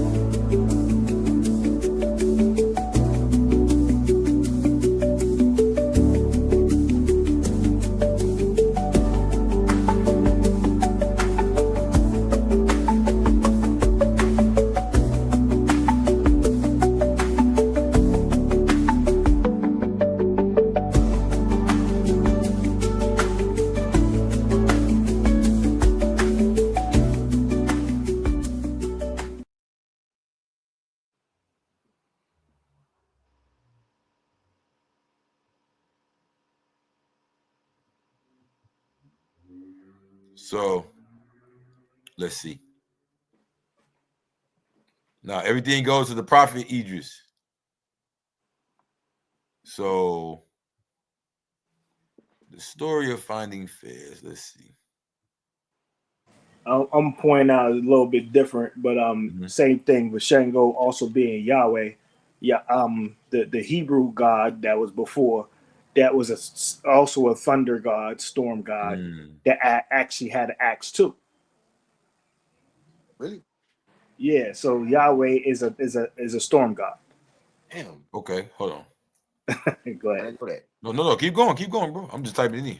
Yeah, so and he had a wife. And that's the thing about, like, you know, see, like what we were doing, the thing about the blue devils, and, like, you know, say, speaking on that, and it's like, how did they get the devil? They made his wife a devil, which was Ashura, and Ashura is what you say in India is like the demon Ashura. But, like, real deal, like, all this talk about the thunder god, the sky god, like, you know what I'm saying? Yeah. It's all the same shit. I mean, moon meaning the moon, all that stuff coming from the sky, all this stuff is all celestial events, all celestial patterns, things that's happening in the sky, like that. They, you know, talk about nature, what you call in Kemet, they didn't call them gods, they called them neters, and neter means nature. Sure. Exactly. Now let's get to this Yahweh brother he's talking about. The God of the winged wheel. He's a Levantine deity. Can y'all see that? Yep.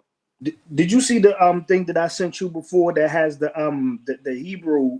If you stack it all together, because you know you read Hebrew from right to left, not the other way around. But if you stack it up from top to bottom, it looks like a person. If you take the Hebrew, oh yeah, exactly, yeah. When you take the Tetragrammaton, it's a person standing there. It's a person. It's the original man. Exactly. I'm there. Yeah. Y'all boys on that for sure. Facts of life. I'm trying to get this. They got a thing with it, like in stone. I'm trying to get to. There we go. Are you ready for the world premiere? Yahweh. The real Black Illuminati.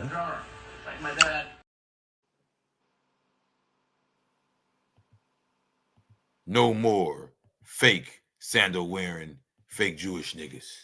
It's the real Yahweh, the Canaanite God. Now, this is like the Babylonian version. What's he holding in his hand there? What's that in his hands? It's like the Poseidon joint. And what's the other hand? Axe. I'm just saying. Mm-hmm. Damn. So this really traces back to the African deity Shango. Well, he's saying if you want to go back further than that, you go to Yahweh. And what I'm saying is you can go name after name after name. Each location has a different name. You talk different, just like we talk different than people in New York. Yeah. You know what I'm saying? Mm-hmm. So, yeah, but the name changes, but the science don't. And Same what I'm saying thing, is that same science you saw in Europe that you said, this is Norse stuff.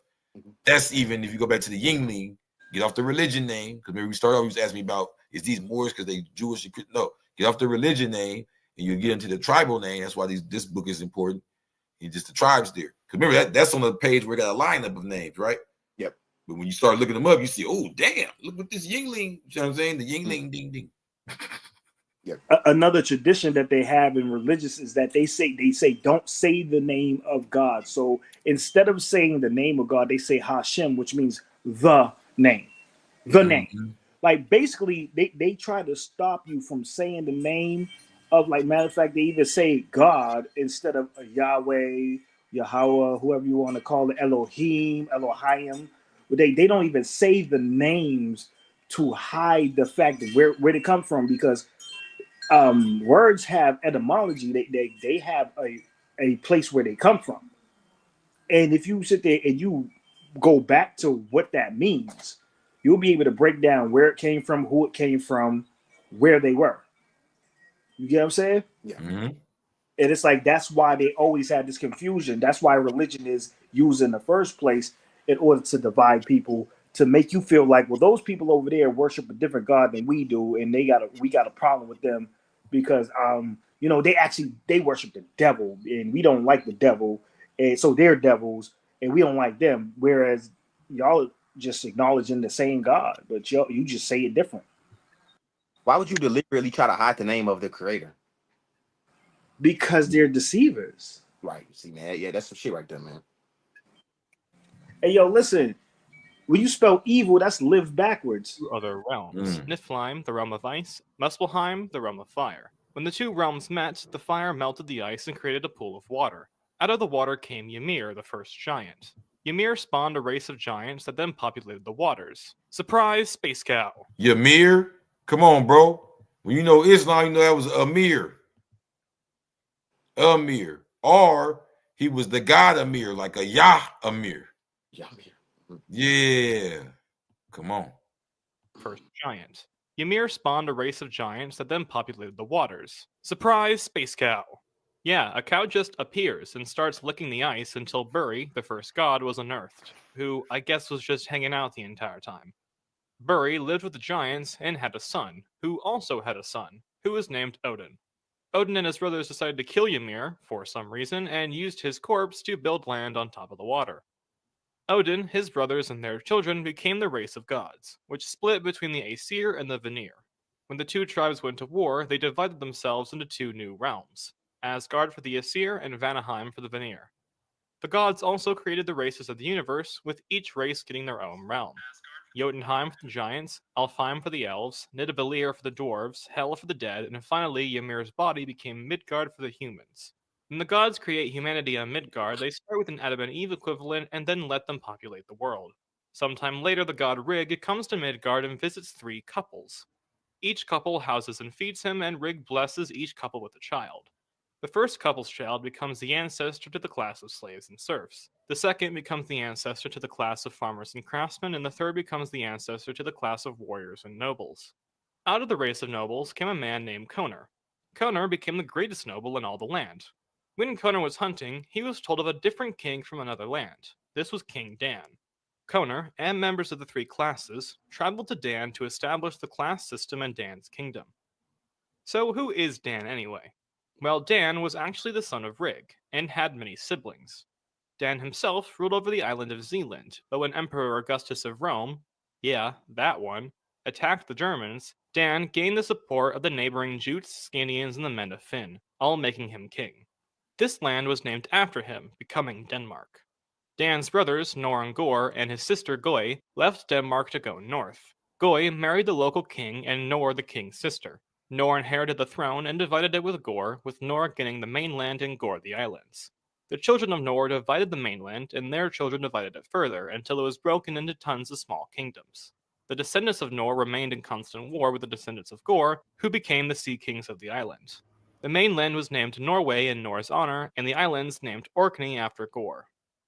Dan's final two brothers, Osten and Drat, traveled to Sweden. Drat married into a Swedish monarchy called the Ingslings. The Ingslings were the kings of Uppsala in eastern Sweden. Long after Drat, the Ingslings died off, with the only remaining heir in Norway.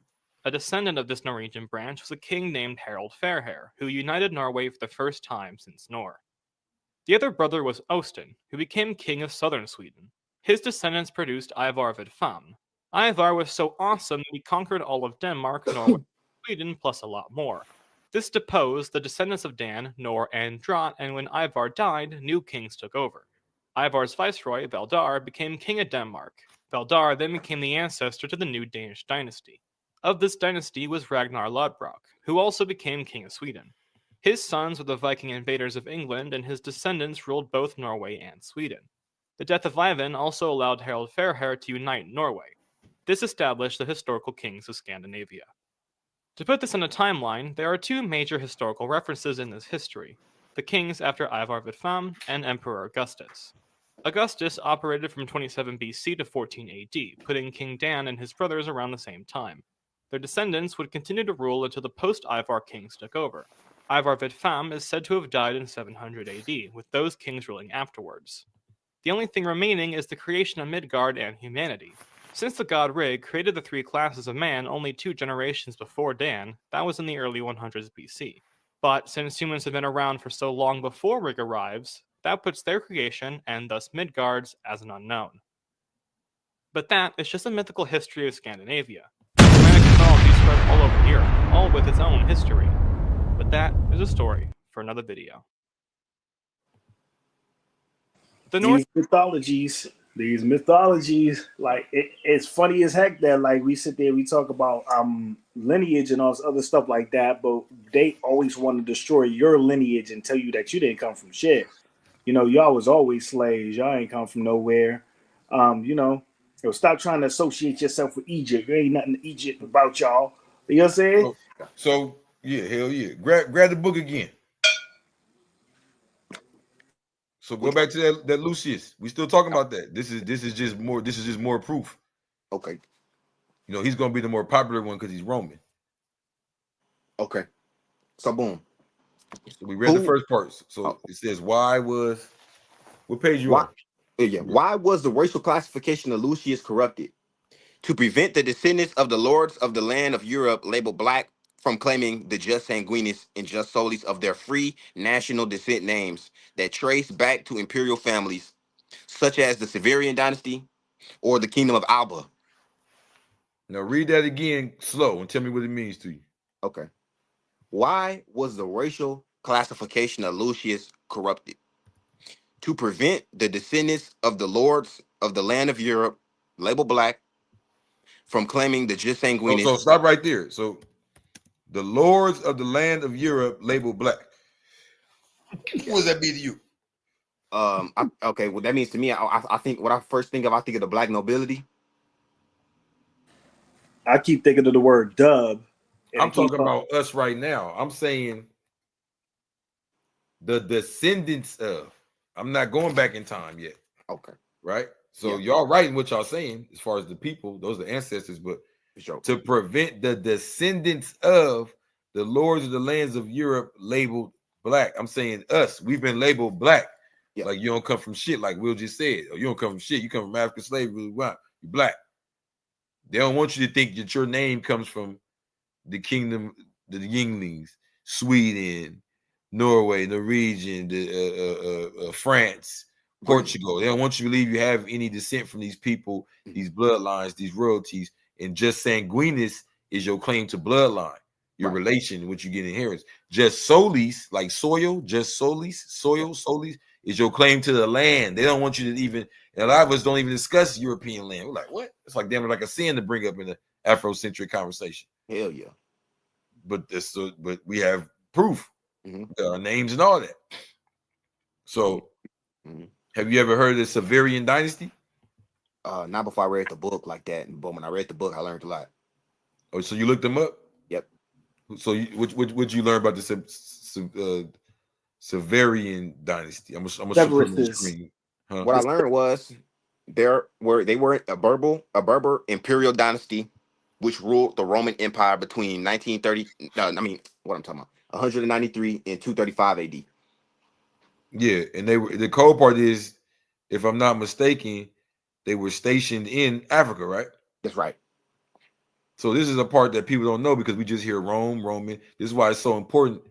Oh, people, I know that stuff already. I know about the Romans. I'm like, bro, we don't never stop learning. You know how much I learned putting this book together? Like there was a lot of times that Rome was ruled by rulers who were stationed in Africa. Right? We just hear Rome and think Romans, but little do we know, after them devils took over us with the Roman Empire, we took back over them politically. We start rising to all the best positions. We start becoming emperors. We start becoming notaries, military leaders, the highest bishops, teachers. There's a reason, because it wasn't based on color. Slavery is never based on color. It was always based on who is your family, where are you from, who you got beef with. Like, know what I'm saying? It was all based on that, not color. They didn't give a damn about color. Racism didn't even exist yet. It was tribal, more tribal. That's why they didn't care if there was a black ruler. Like, he still ruled Rome. He's still a Roman ruler. Yeah, nigga still a Roman. Yeah. Look at that nose and lips. Stop playing, man. Just go ahead and stop playing. That's a Roman coin? Yeah. Yeah, go ahead. That's Septimius Severus. For sure. With that curly hair. Looking like our shit. Look at him. So, now let's go. What about Kingdom of Alba? Have you ever heard of them? Oh, yes. Tell me what you know about them. That's when I first, started connecting with you about the Stuarts and shit. The ancestors of the Stuarts. Their picks. So it says the Kingdom of Alba was the kingdom of Scotland between the deaths of Donald II in 900 and of Alexander III in 1286. The latter's death led indirectly to an invasion of Scotland by Edward I of England in 1296 in the First War of Scottish Independence. Yep. Who's Scotland named after? Queen Scotia. What's Queen Scotia look like? That's Pharaoh Akhenaten's daughter, Mary Adden. I talk about her all through the joint. I mean, just to bring it back so people can understand who that is. Because every time we say a name, right, that's a person. Scotia. What does Scotia look like? Well, Scotia is going to look like some little white picture because they're going to draw it, right? But who I'm saying, in the Blue Bible, we reveal that Scotia is actually a character based on the daughter of Pharaoh Akhenaten, Mary Adden, who came to Europe and established the royalty like 1,500 years before Jesus was even born. That's like damn near 2,000. Mary Adden, huh? That's like damn near 2,000 years before the birth of Jesus, huh? My computer tripping. This is the most throw shit of all, bro. Portugal, these people being Gala, the Gala, for what? The Gala? Yeah, finish reading that though. Okay.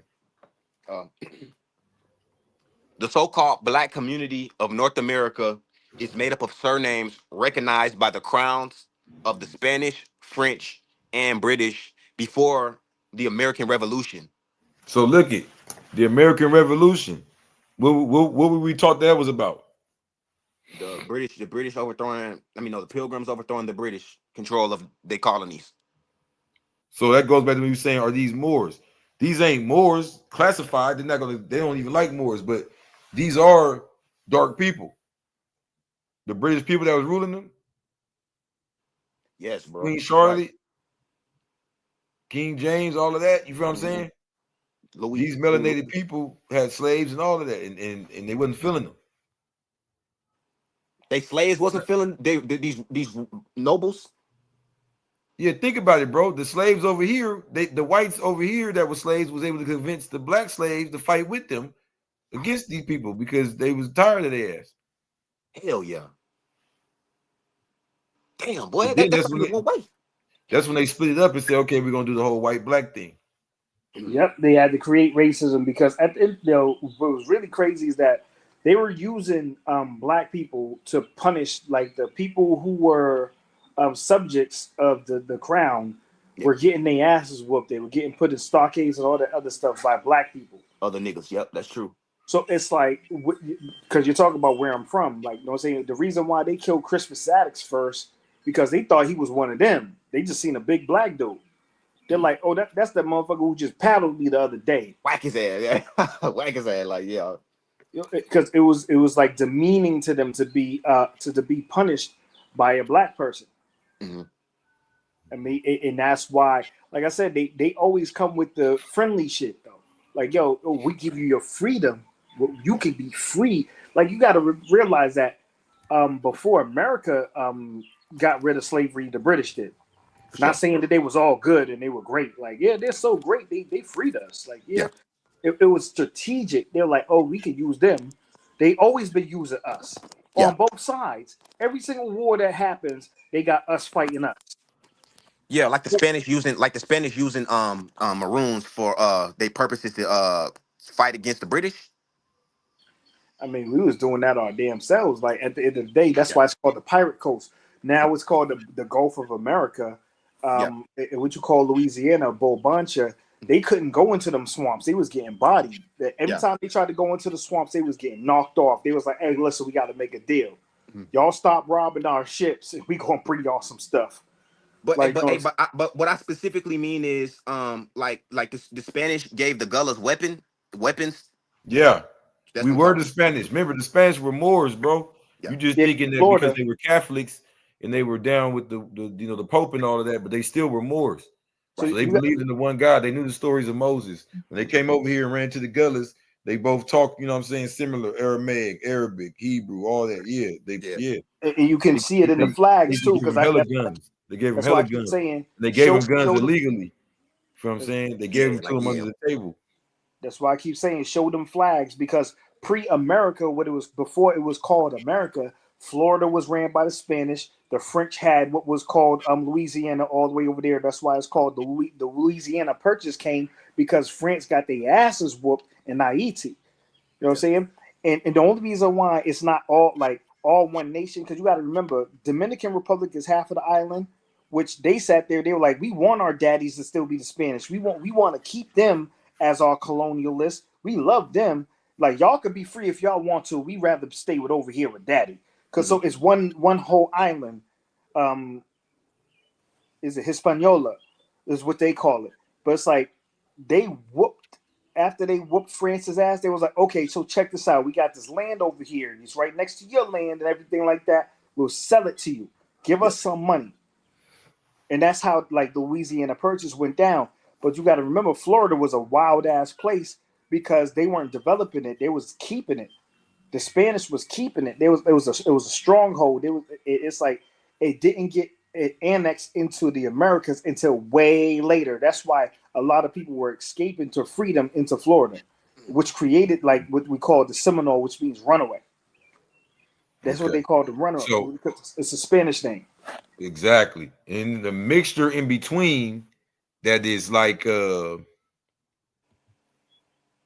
see these people be having grandparents that fall into the category of Spanish, African, and English, right? Because they grandkids be in all type of different families, right? Mm-hmm. A lot of time Choctaw, Chickasaw, right? You hear that "aw" at the end, right? Mm-hmm. Where they killed the "aw" made it "un" in the English. So instead of Washita, Washington, right? Yeah. And what they did is read that last paragraph. The so-called Black community of North America is made up of surnames recognized by the crown of the Spanish, French, and British before the American Revolution. Why did I say so-called?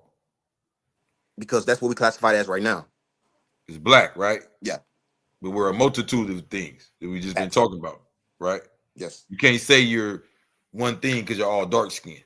Hell no. Okay. I had to learn that. I had to learn that. Go ahead. Keep going. Okay. Oh, shit. Okay. They are not slave names. Beginning with Washington, derived from the Washita River, not slaver. Site, Return of the Ancient Ones, 1993, L. Baby. So for those that want to tap into the secret library, I do have Return of the Ancient Ones PDF. Okay. This book might cost you like $400 or $500 trying to get the physical. Man.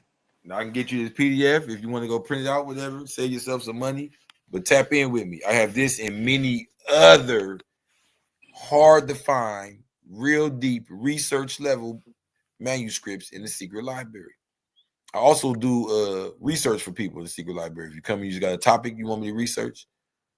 But let's check this out real quick. So Return of the Ancient Ones is by Empress Verdiachi of the Black Washita Empire, of the Washita de Mangya Empire, the true history uncovered. All right. And this right here is, hold on. 300, hold on. 463 slides, pages, basically. And you see it says Cherokee Nation, July 30th, 1993, Empress Verdiachi, Tiara, Washita, Turner Gostin, Dear Empress Gostin, no greater. This is the Cherokee Nation writing it, right? So this is not just a book of like stories. This book got paperwork, receipts on top of receipts. It go crazy. So tap in with me, y'all. And we I'll know do what a the deal for Cherokee y'all. Secret library. We do a deal. It ain't like you got to spend a bunch of money. We'll give you like 4, 5, 8, 10 different things. The secret library is open. So let's talk about where the Washita were, like where they're from, or the Cherokee was named after because of the Ogeechee River and all the other good stuff. So Washington himself was said to have been his family owned stuff in Barbados. Mm-hmm. The island of Barbados, where's that at? You know exactly where that is. So it's like, so he was going back and forth between New York, because the original capital of America wasn't Washington D.C. It was actually New York, New Amsterdam. So it's like, these was all Masons. He named himself Washington, and then there's someone who even they made a conspiracy theory saying that he wasn't even Washington no more. The original Washington, just disappeared after he went back down, and it was somebody else who came back to north, and that was somebody else. I heard that shit, bro. You heard about that? I heard about that shit. Yep. So it's like, so he went to Barbados, and somebody else completely came from Barbados and took over. You know what I'm saying? It's like, and the fact that, like I said, Washington and Washita, they change the names. They take the names and they attribute it to themselves. Mm-hmm. You know, matter of fact, let's use sheriff as an example. Where did sheriff come from? Sharif. Exactly. I learned that from him though. Yeah. Exactly. Come on now. All these places named Salem after Salam. So the places named Salam predated what we call America. They're all over the place. You know what I'm saying? It's you know what I'm saying? You got Salam, Massachusetts, North Carolina, South Carolina, all these different places named Salam. That predate Salem. They say Salem.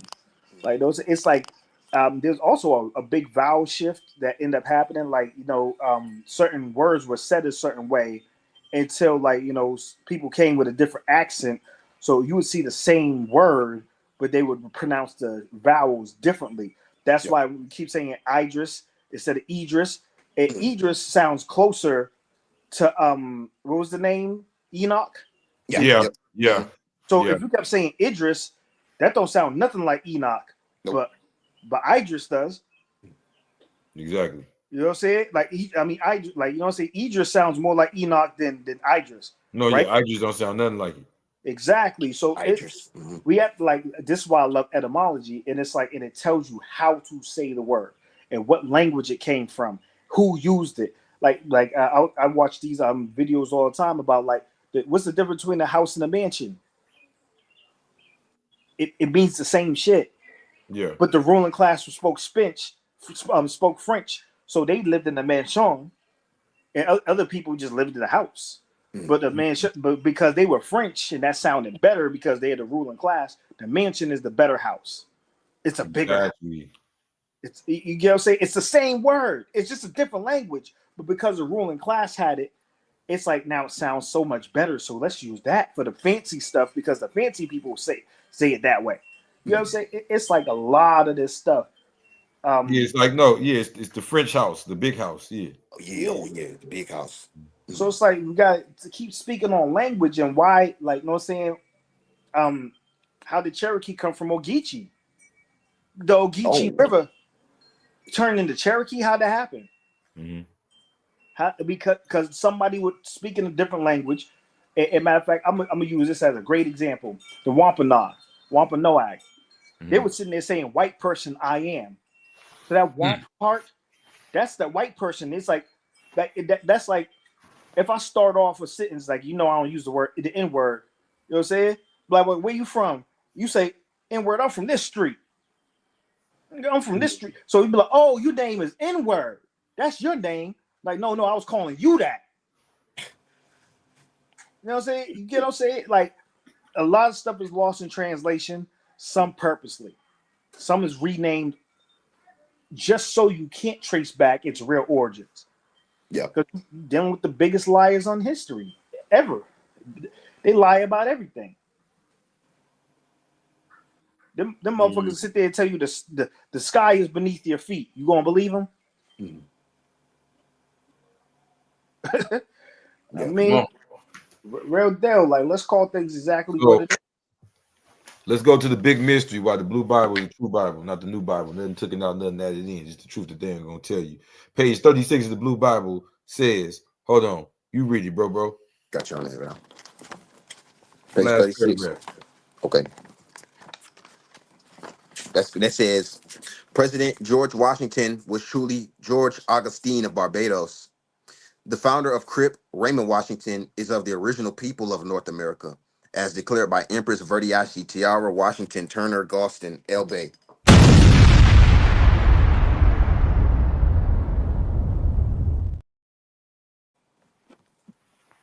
Ain't that what he just said? Yep. Read it again, slower, man. I just gave you the name, brother. President George Washington was truly George Augustine of Barbados. They added on to Washington. He's George Augustine.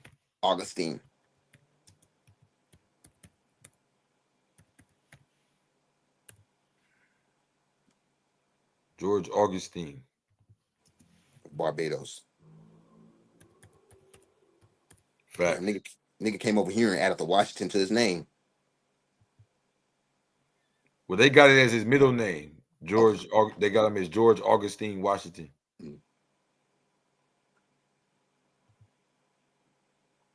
But it's the science behind everything. You feel me? Yep. Now I gotta run to the post office. I ain't gonna lie. So tap in with us. We outro. Y'all got any last words to say? Man, love to y'all, man. Hey, yo, never sit here and take your history from the biggest liars that ever existed. Like, I'm gonna sell you a bridge real quick, right? You know where it goes to? It's a place you ain't never heard of, but I swear I got me a bridge. Then why the fuck you gonna go? Oh, I ain't trying to go. I'm saying, bro, I got me a bridge though. Like, you know what I'm saying? It's a bridge. It's a real bridge. You just give me the money first, and then I'll show you where it's at.